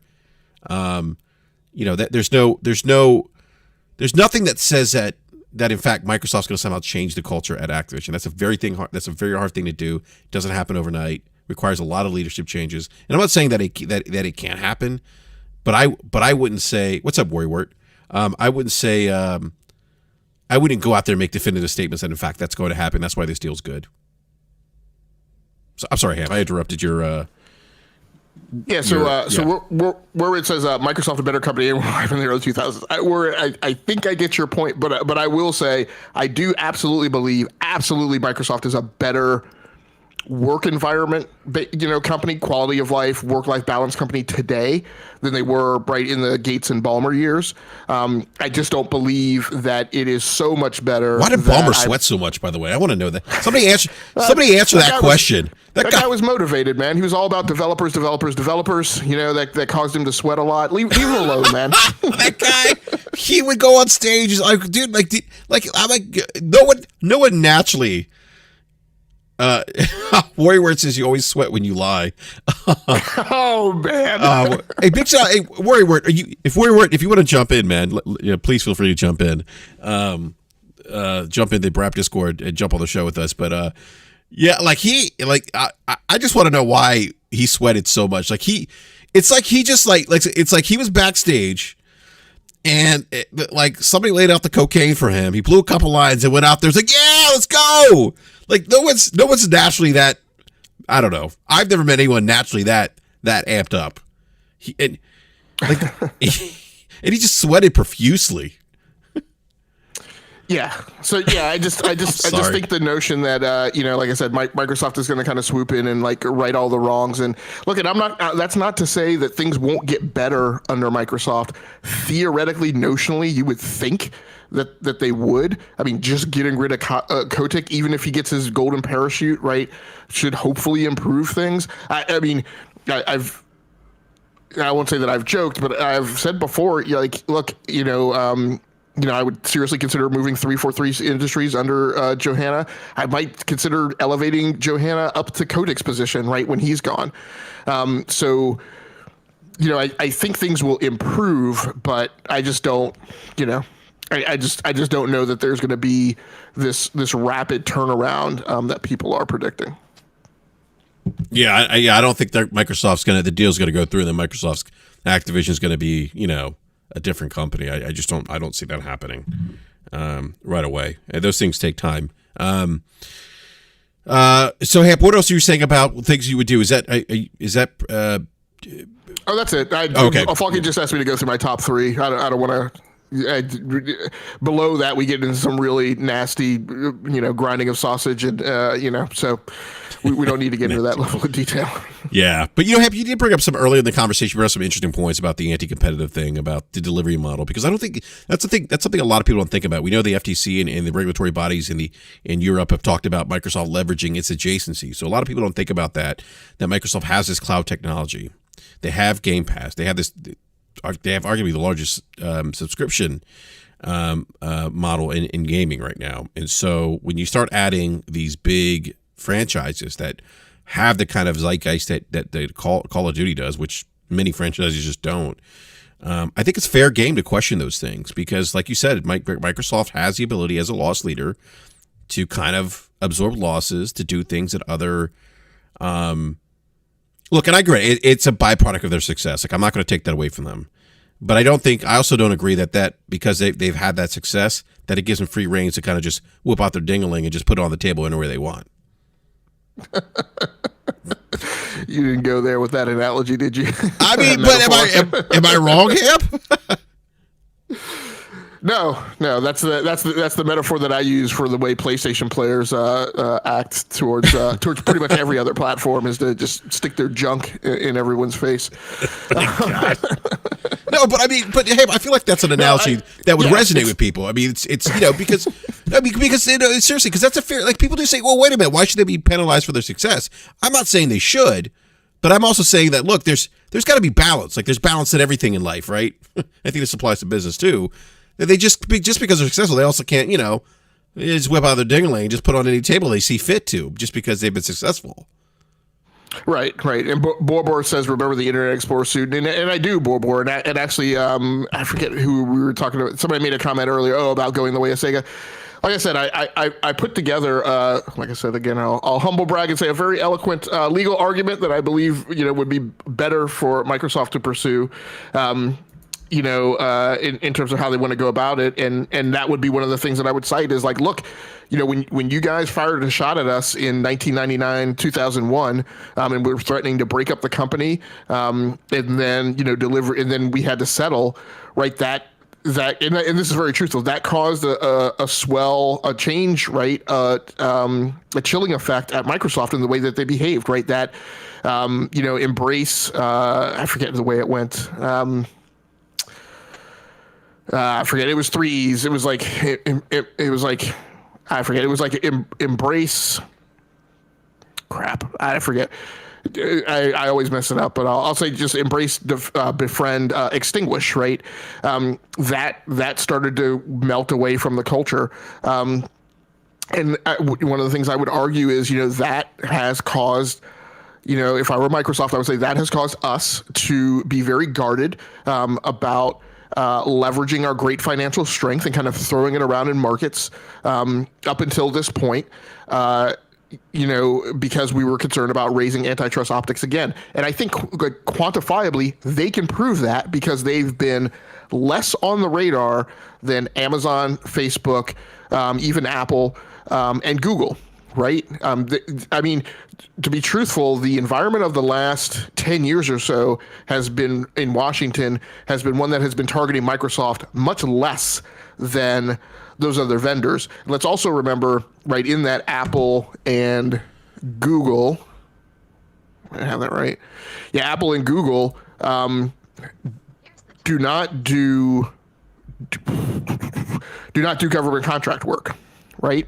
And so there is an optic in Washington, right, that is very aware of the vendors that support them as contractors, right, and to provide a lot of support, a lot of services to the U.S. government. Also provide a lot of capability, right, to the U.S. government in pursuing its national interests, right? So that doesn't go ignored. Right? Hey, I'm sorry, real quick. Worry Word, I just sent you an invite through Discord. I'm sorry, go ahead, man. I think Worry's going to jump on, and I think Falky's going to join us. Yeah, that'd be awesome. And I know Falky asked a question earlier before. Ham, touch on how project funding works with allocation of funding and timeframes for missing cutoffs and gate decisions. So that I'll wait for Falky to join because that I know what he's talking about in the relationship of a publisher to a third party, even when they're paying for them for like an exclusive. But I'm not exactly sure what he means about touching on that from an internal studio perspective. So I'll wait for him to join. Hey, the once and future CEO of GameStop has joined us. A man for which I have the greatest of respect. He's the CEO. He's the sexiest CEO alive. Oh man, look, you up here trying to juice me up, man. Let's go. I'm sorry for it. I'm not being appropriate right now. Did you hop in because I talked about Microsoft whipping out their ding-a-ling and putting on every table they want? Yeah, that's exactly why I came in here. I was like, man, don't be getting mad because, listen, man, let me tell you something, Brad. I'm not saying you wrong. I'm not going to say you wrong because you're not wrong. Hey, all I'm saying is balance. Hold on. Checks and balances definitely need to be put into place. They definitely need to. You don't want gorillas coming out here showing a midsection and throwing it around at people. Somebody might get hurt out here. I understand that. But are you talking about silverbacks? Yeah, exactly. Silverbacks with really mean faces. But let's be for real here, BRAP, though. I remember back in 2015, 2013, 14, 15, when people were like, man, Microsoft, all this money that Microsoft got, and they don't invest in their gaming platform at all. It is very disappointing. And we used to talk about all the things that Microsoft wouldn't do with their money. And if they did, and then when we would talk about scenarios like this, this isn't the first time we talked about scenarios about Microsoft using their money. Everybody was like, "Nah, man, Microsoft ain't gonna do it because they ain't done it in 15 years already. They don't. It's like they don't believe in the platform. They don't believe in this. They don't believe in that. And then all of a sudden, the moment Microsoft does what everybody wanted them to do 10 years ago, they finally do it. And now everybody's screaming to the moon about, antitrust this, this and that. You know, they're just talking. I'm not going to say recklessly because, like I said, checks and balances do need to be put in place. But there is, and this isn't you, but there's a lot of contradiction out there due to what, you know, people were saying Microsoft should have done 5 or 10 years ago versus what they're doing it now. It all sounds good until the gorilla takes his clothes off. And now that the gorilla's walking around with no clothes on, Oh my God! I can't. Now that the gorilla's walking around with no clothes on, and the kids then graduated from high school, and they off to college, and you can just look at it's like oh man, Forte. Each other in the room. That's what we seeing right now. So we can't take back what we've seen already. You can't unsee it. I don't need. I would argue I don't need to take it back, but I would argue that because that's not anything I ever said or campaigned for. I think if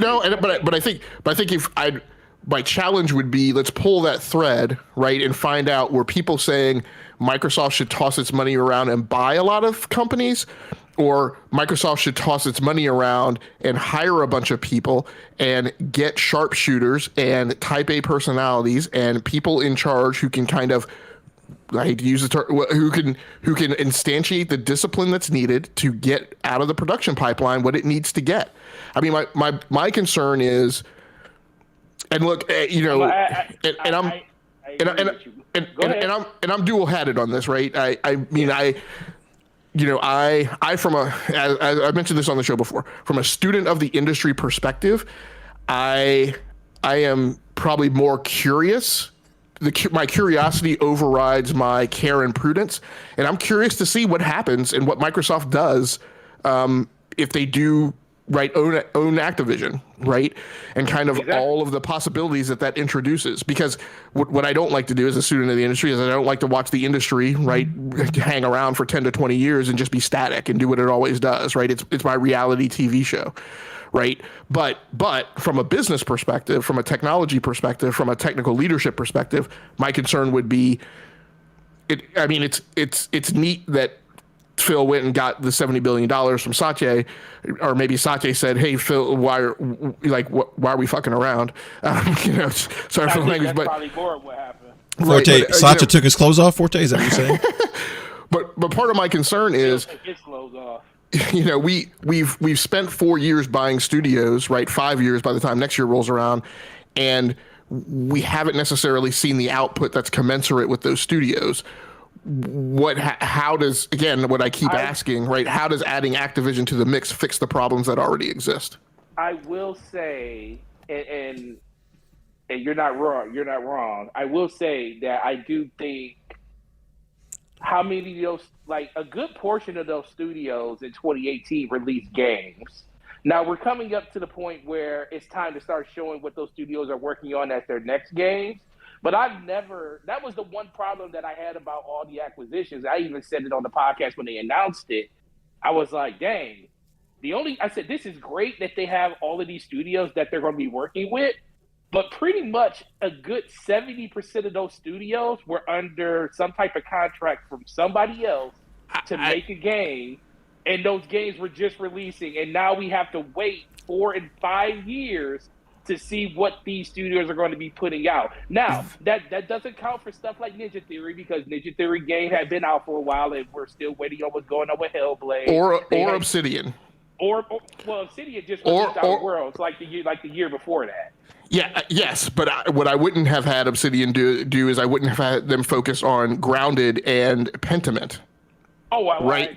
When my business division is under duress and in crisis.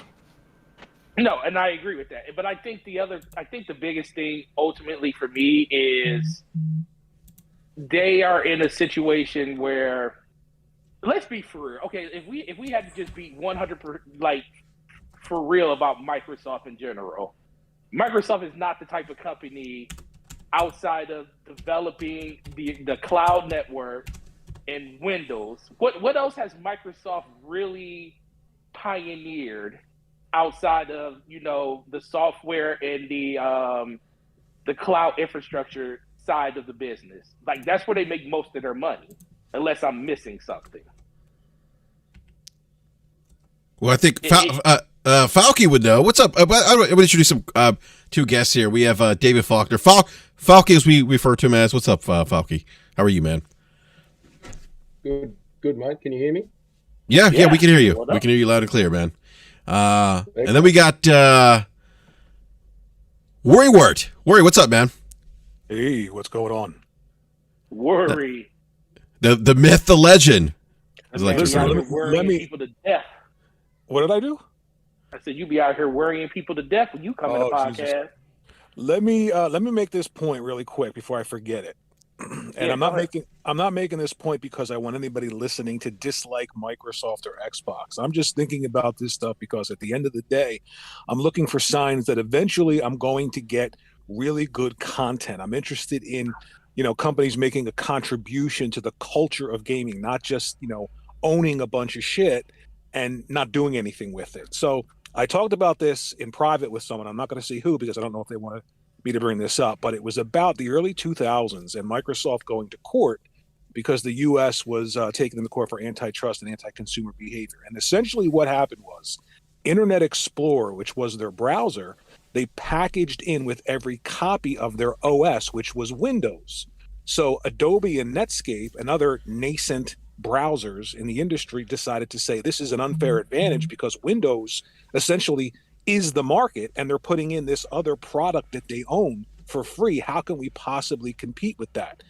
To me, when I saw that, I made the correlation between Internet Explorer being Call of Duty and Windows being Game Pass. So once they own Call of Duty, i.e. Internet Explorer, they can package it into their OS, which is Game Pass, and create an unfair advantage for everyone else.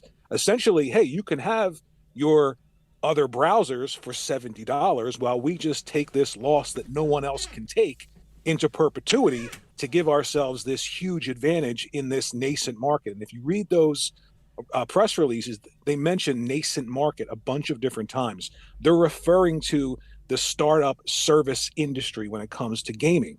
So essentially, they're creating this huge advantage by owning Call of Duty. They're turning Game Pass into Windows, and they want to turn Call of Duty into Internet Explorer and just package it in to their OS and get that unfair advantage. They can do that. I think that's smart. There's nothing against that. But when I look at it, I see this correlation of this same behavior over time, and it doesn't lead to anything creative when it comes to gaming. That's the only thing I'm worried about. What's the last thing that Microsoft created? I couldn't tell you. Xbox. That's because outside of everything, except for some of the obscure stuff that they released over the last 5 years, like Grounded and Sea of Thieves. Yeah. The only game of note that Microsoft has created from the ground up is Forza. Everything else was bought. So I just don't know why. And this is I don't know why people are shocked by this. I mean, I agree 100% with you on the thought process on what's going on with the company. The biggest thing is I don't know why people are shocked by this because this is what Microsoft has always done. I think people are shocked. If they not you, I'm not saying you, but there's a segment of the community are just, first of all, they wanted Microsoft to compete more. And we always said back then, well, the only way Microsoft's going to compete is by throwing money at the problem. Because we already know, I'm just saying, because they look. First of all, look at the situation they're in right now. They're in this situation because they wouldn't spend money back during the 360 days towards the end of it. Because guess what? They would go after every marketing deal. They were willing to fund every project all the way to 2011. Do you remember Ed Freeze? Do you remember Ed Freeze? I do, absolutely. Okay, Ed Freeze in an interview said that one of the reasons he left Microsoft, this isn't the reason, this is one of the reasons, is because he noticed that Nintendo and Sony, of course Sony, the PlayStation 1, they were brand new in the market, right? They went to a million different third parties and said, will you make games for our console? They had to. They had no presence in the industry. Okay, great. After a while, they decided to form their own internal studios and create their own content. They took a risk. You have to spend that kind of money. Ed Freeze approached Microsoft and said, this is what we need to do. These are his words, I'm paraphrasing. This is what we need to do. We need to create our own internal studios. We need to create our own IPs. And if they're not super successful, we need to stick with them and build them up over time so that we can have a catalog just like Nintendo and just like Sony. And he was told by Microsoft that it's about profitability over everything else. They did not care about that. And that is one of the reasons that he left. Also, when the Xbox One originally, the lead up to the Xbox One launch, and they started talking about television and entertainment, Seamus Blackley and Ed Freeze both said that it was heartbreaking to see the company that they worked for and the vision that they had back then, to see the company now veering off into the opposite direction. Now, these guys love Xbox. They still do. But they're able to see these problems. And the biggest issue that I have is that most people now are just concerned. If social media didn't exist, these topics would be easily discussed. Social media has clouded so many people. Fandom now is about winning on social media. It's about looking at a list of games rather than playing them. Just saying, okay, there's 10 games. When are there going to be 20? When are there going to be 30? When are there going to be 40? I win. It's a great point. It's a list war. It's the antithesis of gaming. Yeah. And again, all of this I'm saying, I know BRAP loves when I say this. This is all my opinion. I could be completely wrong. I'm not telling anybody not to like Xbox. I have a Series X. I'm looking for content. That's why I'm confident. Like, you know, people screaming about the future is no machines, no boxes, streaming. Look at the award show, right? Microsoft did a great job selling hardware. The only problem is they sold someone else's hardware, Samsung's TVs.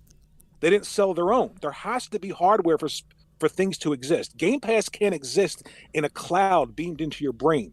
There has to be a piece of hardware for it to exist on. And their whole business model is based on it existing on multiple devices. And those devices have to be the devices that are the most popular in a particular market.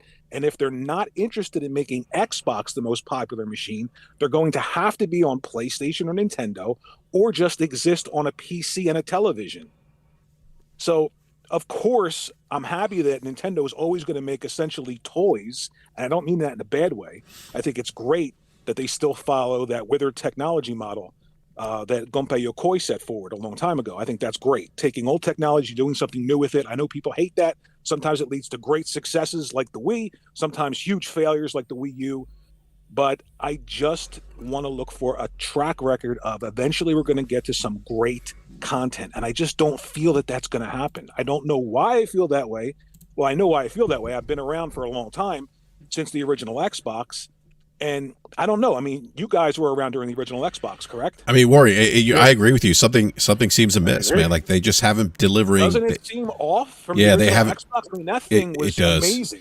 Even the original Xbox, you look at like the games it had on that platform. They were due the first console. The chances they were taking. They were taking. They had Halo. They had. I mean, think about this. They had Halo. Splinter Cell was born on the Xbox. Right. They had. Those were all those were all pretty much games that they purchased. Yeah, I mean, but they purchased, right? There were third-party deals they had. Right. They had Team Ninja. Itagaki-san was like, yeah, we're gonna make Ninja Gaiden, which I mean, come on, Ninja Gaiden, if exclusive on Xbox, like the unproven console, like wow, like how do you? And they started to create games as well. They started to take chances with unique games like Phantom Dust, like oh God, what was the other game they created? Even like something like Project Gotham Racing. Remember the game called Azuric Rise of Parade? Yeah, Azuric Rise of It was a really bad third-person sort of Zelda-esque game, right? But that's something that they could have stuck with and built their own character. Even on the 360 launch, Peter Moore was heartbroken that Cameo Elements of Power, which was a fantastic launch title for the Xbox. It was a really unique third-person action-adventure game by Rare, and nobody purchased it. Nobody wanted it. Yeah. So one of the things I want to mention, just real quick, I want to get Falky in here because I think Falky's trying to chime in. Yeah, no, I was just agreeing with that. Warren Ward's put forth quite a good analysis and opinion on that. I suppose just to chime in there with noticing patterns and what's coming and all the rest of it, and it touches back on something that Ham said earlier. You can't change a ship the direction of a ship as big as what Microsoft is doing with all the different segments it's got, keeping in mind that, the 50%, just over 50% of their revenues comes from, server, cloud-based operating systems and Microsoft Office. Like over 50% of their revenue comes from primarily business-to-business transactions. So once you drop out of that segment and you're looking at, entertainment and support ancillary services, it drops off dramatically. 34, sorry, not 34%, 8% of Microsoft's total revenue, this isn't profit, this total revenue comes from gaming, like the whole of gaming. 7% comes from LinkedIn, 6% comes from searching and advertising. So once you get out of that business-to-business segment, it just disintegrates the revenue streams. So to then say, like you said before, take what works well for an organization and has worked well, made the money for 20, 30 years, and apply that business model to the areas that aren't working well and see what happens. That's how you get where we are now. You've got structure and framework that's got nothing in it, because the other structures and framework that they have are basically data centers and operating systems and some software solutions, and that's all they are. It make reference to why those people left when they saw Xbox was becoming just not what they wanted it to be.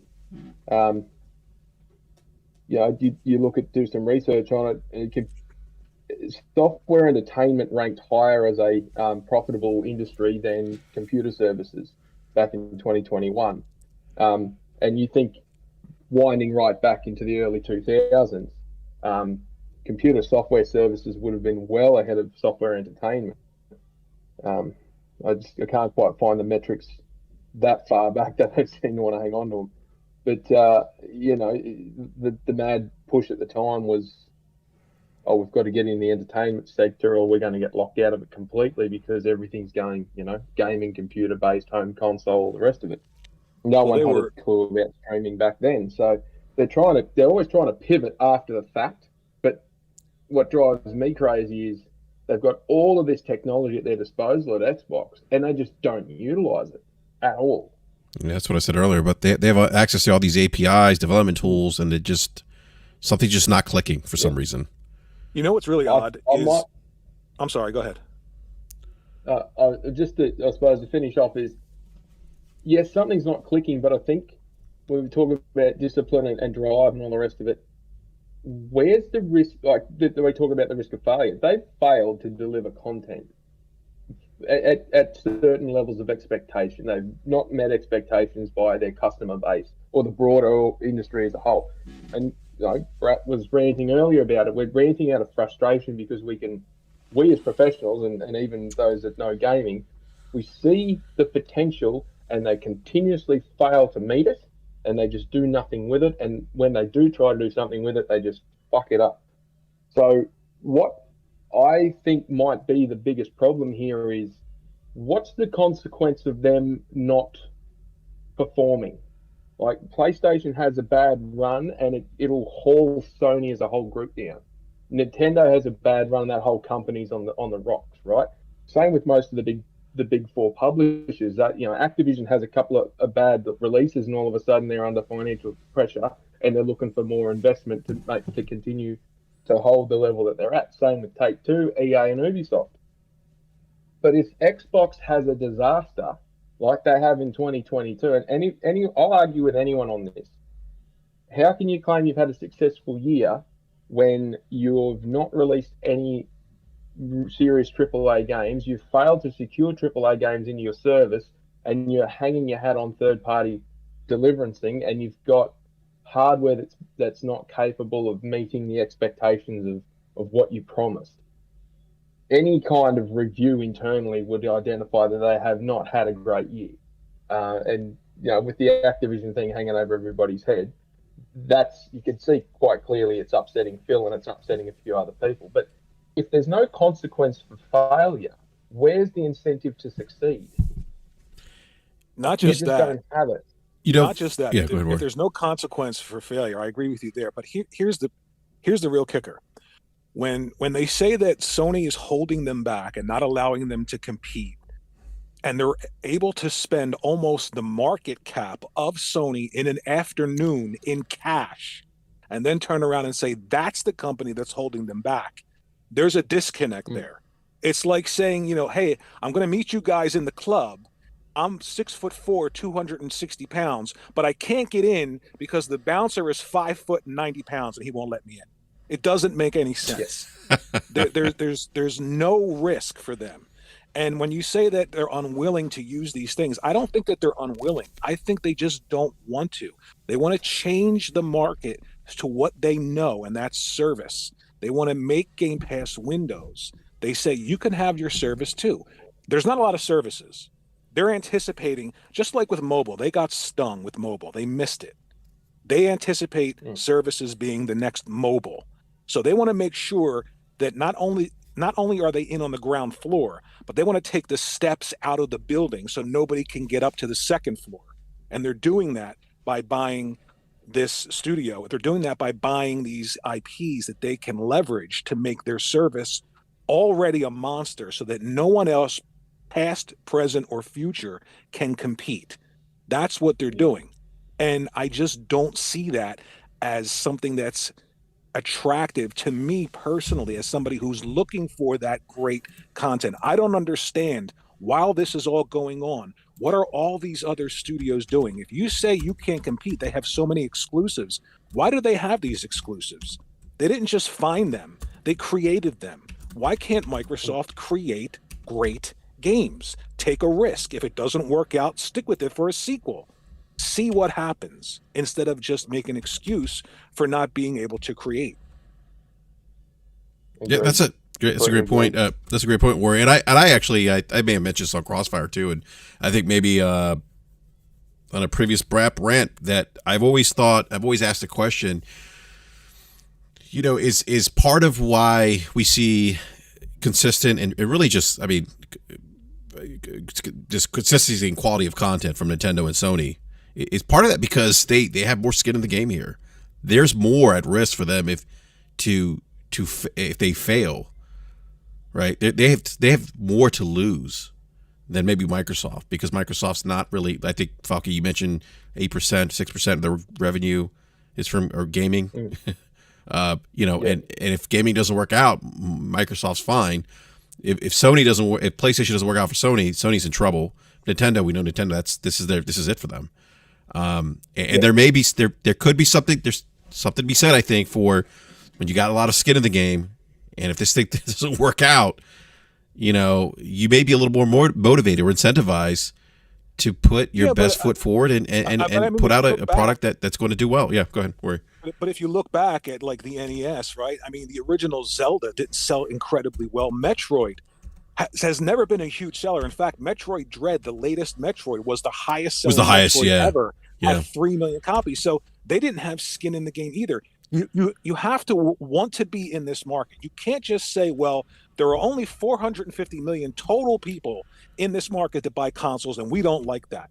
Okay, why not? Why don't you want to cater to this specific market?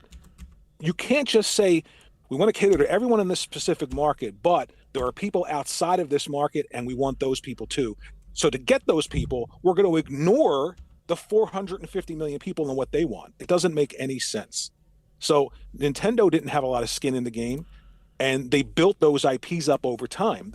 Play the original Zelda on the NES and then play Breath of the Wild. I mean, there's a huge gulf between the creativity between those two titles. And it's the same thing with Sony when they started to create their IPs. Even, I go back to the original Xbox, stuff like Otogi, which was a third-party exclusive, but they had the foresight to see that and say, this is a really unique IP. They did it with Enclave, which was a PC title, which was fantastic on the original Xbox. And then all of a sudden, the people that were there who understood the industry, who understood the idea of building a portfolio, left. And we were left with, a great 360 era, because they knew that buying third-party exclusivity is a thing, and it's not a bad thing. They did it with Call of Duty map packs. They did it with a lot of other games. but then it became just this crutch instead of creating. And here we are, 20 something odd years later, with, we're going to have to buy everything in order to compete rather than create some stuff, even though we have tons of studios that announce things and we still haven't seen them. And I'm sorry if I'm coming off as somebody who just dislikes Xbox, but no, I mean, I don't dislike Xbox. I'm just looking for quality content. I understand that's subjective, but I don't think quality is wholly subjective. I mean, Life of Black Tiger is an awful game, right? It's not subjective. It's just a bad game. But I think you can like games. You can see the quality in them and not like them, right? I just don't understand, where is their huge push to create something that's culturally relevant in the video game industry? Where is their Ghost of Tsushima? When was the last character created that screams Xbox? I mean, Master Chief, Marcus Phoenix. Master Those Chief are linked to this dude at this point. I mean, who knows about Master Chief anymore? Besides like 3,000 people that want to run around online and shoot each other. Worry, he did have sex with the Covenant, so I just want to throw that out there. That was groundbreaking. In the game? No, in the TV show. Oh, I didn't watch that. So. Oh, okay. I may have spoiled that then for you. He had sex with a Covenant, an alien? Yeah. Well, no, she's human. Oh, okay. All right. Would have been more interesting if it was an alien. Oh my God, one of the brutes. Hamp, man, I want to rope you back in. Leather chaps with a whip. Oh man. Hamp, what are your thoughts, man? Like, based on what Falky and Maury have been talking about, man? Any additional thoughts, man? Yeah, the only thing I was going to mention, and unfortunately I got to drop off here after this, or in 2 minutes. I was going to bring it back to what Worry was saying about the 1999 to 2001 antitrust case, and making that an analogy to Windows and Call of Duty. I don't know that analogy works perfectly, but I think there's some grain in there as well. But I do just want to point out, because I always just like to throw things out to the chat, right? So everybody kind of gets more informed or whatever, since there are a lot of people who are gaming now who weren't around during that antitrust case. That antitrust case was not only the fact that Microsoft was bundling Internet Explorer with Windows, but was also because Microsoft was then deliberately doing things to keep competitors out, right? And to make getting rid of Internet Explorer a pain in the ass. And I personally lived through this, right? The fact of the matter is that Internet Explorer was heavily woven in with Windows Explorer. So if you ever tried to uninstall Internet Explorer, it actually made your system unstable because it was dependent upon functions that were in there to actually help you get around the file system of Windows. There were also things that were done at the operating system level that made installation of third-party browsers difficult. The widgets, the icons wouldn't show up on the screen when it was installed. It wouldn't necessarily give you all the dialogue feedback that it would when the thing was installed, etc. And so as they went through that case, and there were lots of other things, like the fact that Microsoft submitted false testimony and things like that. There were lots of problems in the Gates and Ballmer era. But this is my point, right? Is that when you get on the slippery slope, which is what anti-competition is going to look at, right? It's going to look at, hey, if we approve this, what are the possible knock-on effects? People keep going, it's not anti-competitive, it's because of this and because of that. I'm like, no. The FTC and the judge are going to look at what are the what ifs. And so one of the things I keep saying is, how can you tell me that clearing the way for this acquisition to happen doesn't beget the increased likelihood of mass consolidation, right? When COD goes, when COD comes under Microsoft and potentially goes to Game Pass, what does EA do, right? EA then moves to a position where it can't compete, right? And doesn't EA start looking to be acquired by someone? Who does EA get picked up by? I know we had the Amazon rumor earlier this year, but all of these companies become targets for definitely the big five, and potential other suitors as well. And so again, those are the types of things that anti-competition is going to look at. But the one thing that most pervaded my mind were what you said is, and I am building off of Wikipedia for this just because I don't have time to research any further. But when that antitrust case went down, the quote from the Wikipedia entry is, Microsoft defended itself in the public arena, arguing that its attempts to innovate were under attack by rival companies jealous of its success and that the government litigation was merely their pawn. A full-page ad appeared in the Washington Post and New York Times, created by a think tank called The Independent. The ad was presented as an open letter to President Clinton from 240 economists on antitrust protectionism. Someone say Bill Clinton. Someone call me. It said in part, consumers did not ask for these antitrust actions. Rival business firms did. Consumers of high technology have enjoyed falling prices, expanded outputs, and a breathtaking array of new products and innovations. Increasingly, however, some firms have sought to handicap their rivals by turning to government for protection. Many of these cases are based on speculation about some vaguely specified consumer harm in some unspecified future, and many of the proposed interventions will weaken successful U.S. firms and impede their competitiveness abroad. Damn, doesn't that sound super similar to their exact same soundtrack today?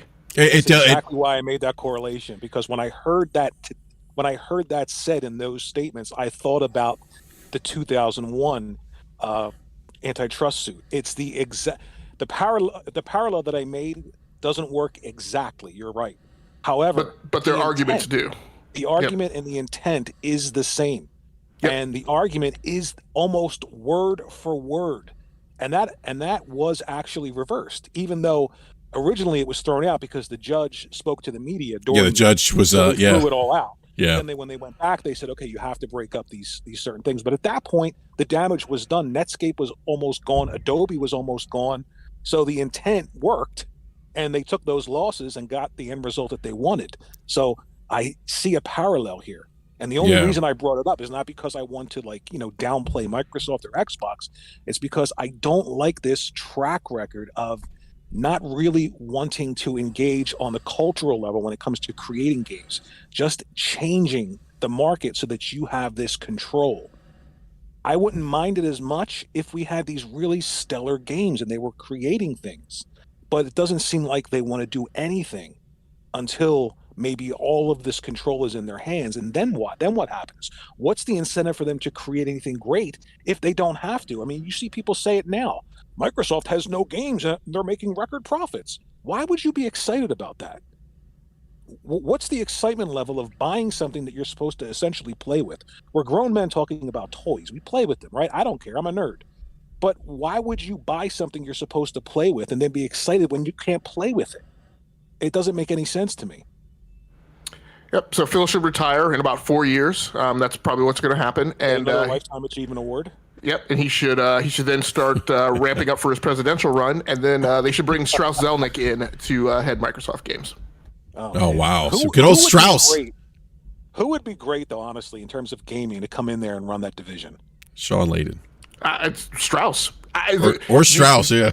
The financial management. I mean, say what you will about Take-Two, right? The financial management of Take-Two and the discipline of that organization, and the just crap's not gonna happen, right? Approach of that organization. I don't know who I would put above them. And what people will do is people will say, but the Grand Theft Auto remake. Again, I talk about, the display of operational excellence is not only executing to schedule, it's how do you recover from crisis.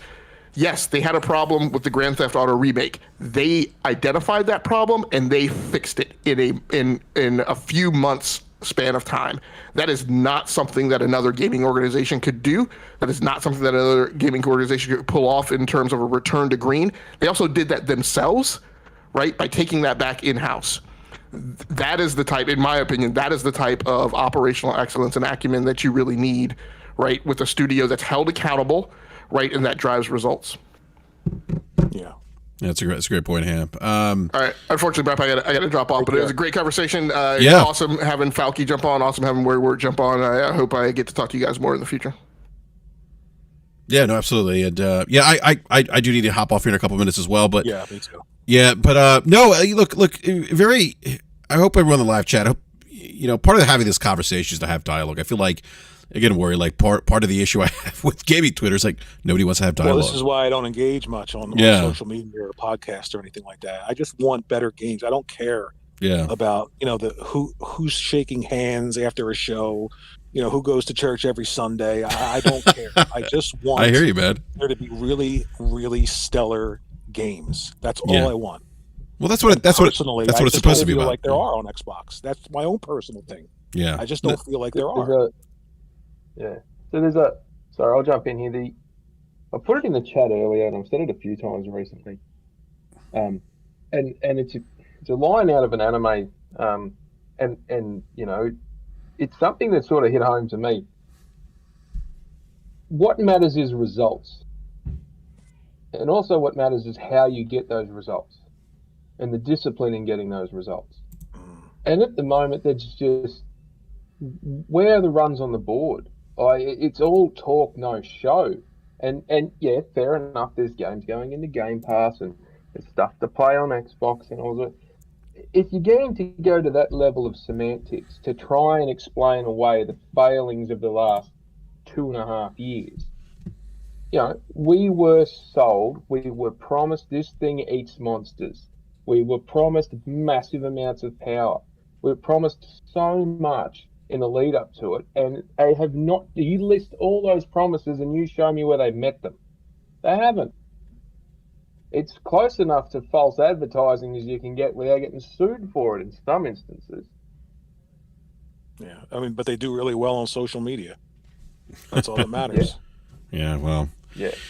Yeah, look. Go ahead, you. Oh, sorry, just quickly touch it. There's some big difference. Obviously, there's massive differences between the business models of all of them, but and Hamp was talking about them earlier. One thing that I brought up as a question in the chat was, you know, discussing how the project funding works with the different gate approvals. Just very quickly, anybody who's still carrying on thinking that if the deal doesn't go through, that Xbox will just take that money and start throwing it left, right, and center at all these deals. One, they should have done that already. They could have done that already. There's a reason they haven't done that already. And the reason is because they don't have access to those funds to do whatever the hell they like. They have to put forth business proposals and have to get approvals from the, you know, that level of money has to get approved by the board. There's so much tied up with the approvals to do stuff that I can guarantee you, if this thing gets shaky or this deal looks like it's not going to go through, they will park this thing and they will redistribute that money into other projects. They've already shown signs that they're going to do it when their data centers, their cloud division purchased a fiber optics organization to help with their data center uplifts. You know, you have to present business cases. They have to stack up.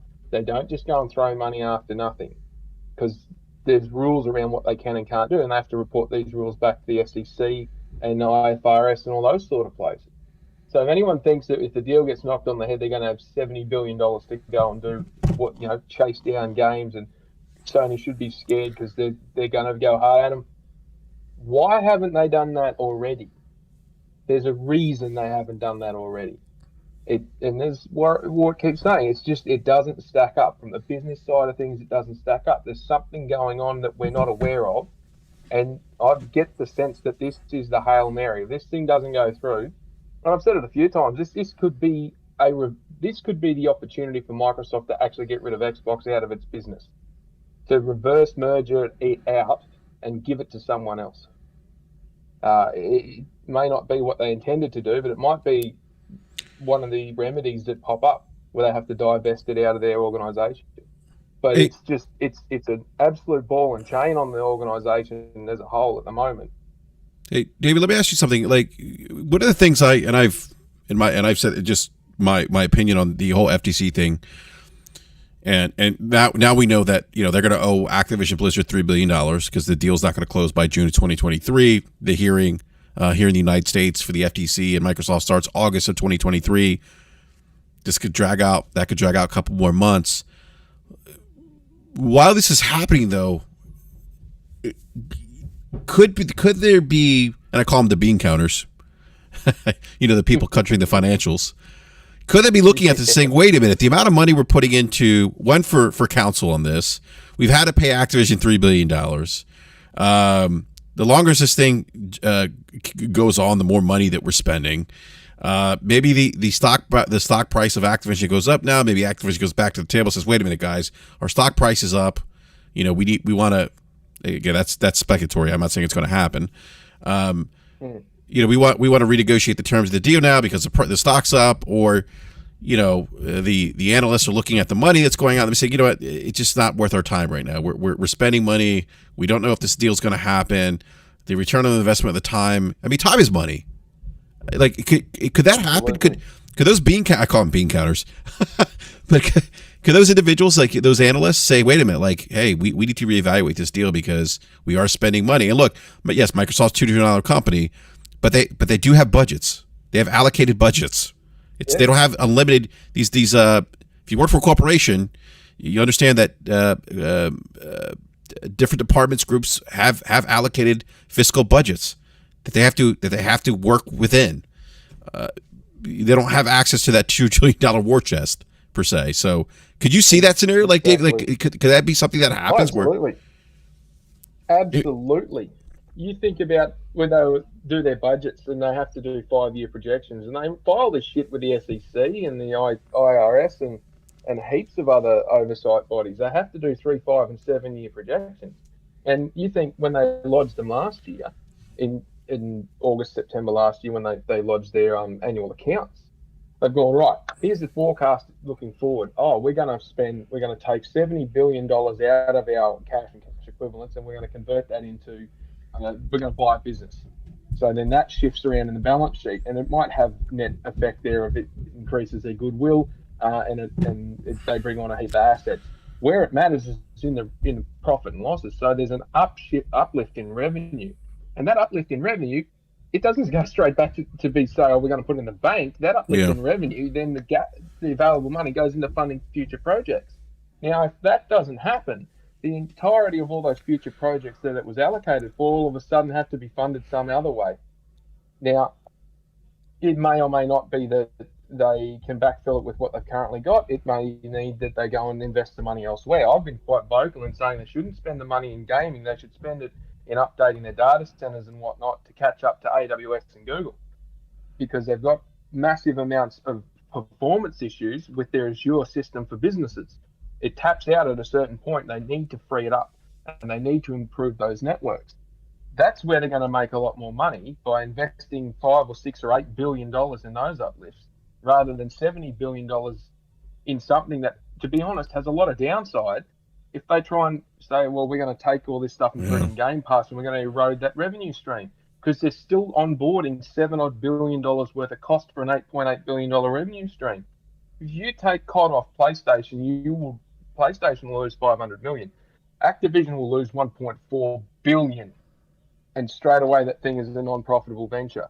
And then you're going to erode the rest of it because you're going to put it in Game Pass. You could take an $8.8 billion revenue stream and turn it into a $1 billion revenue stream. Or let's say they make the $2 billion game, the number of gamers that they want to have on their platform. Mm-hmm. If you're having to sell it at $1,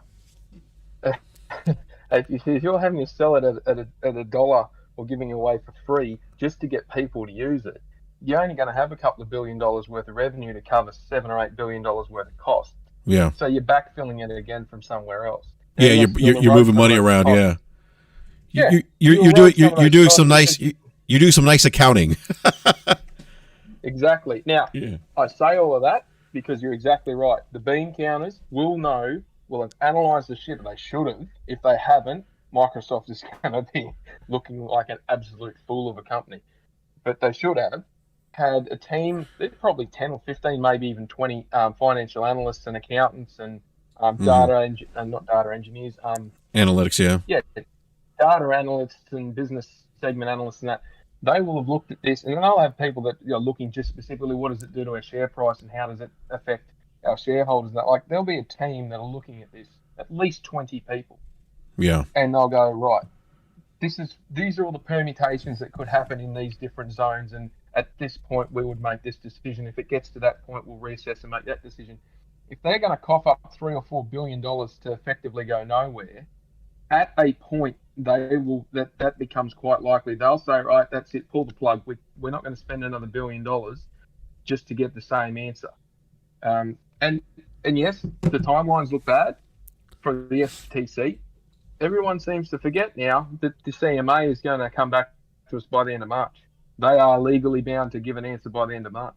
Yeah. So the August date might be if the CMA comes back and says no. That's it. The FTC is. I wouldn't even worry about it, to be honest.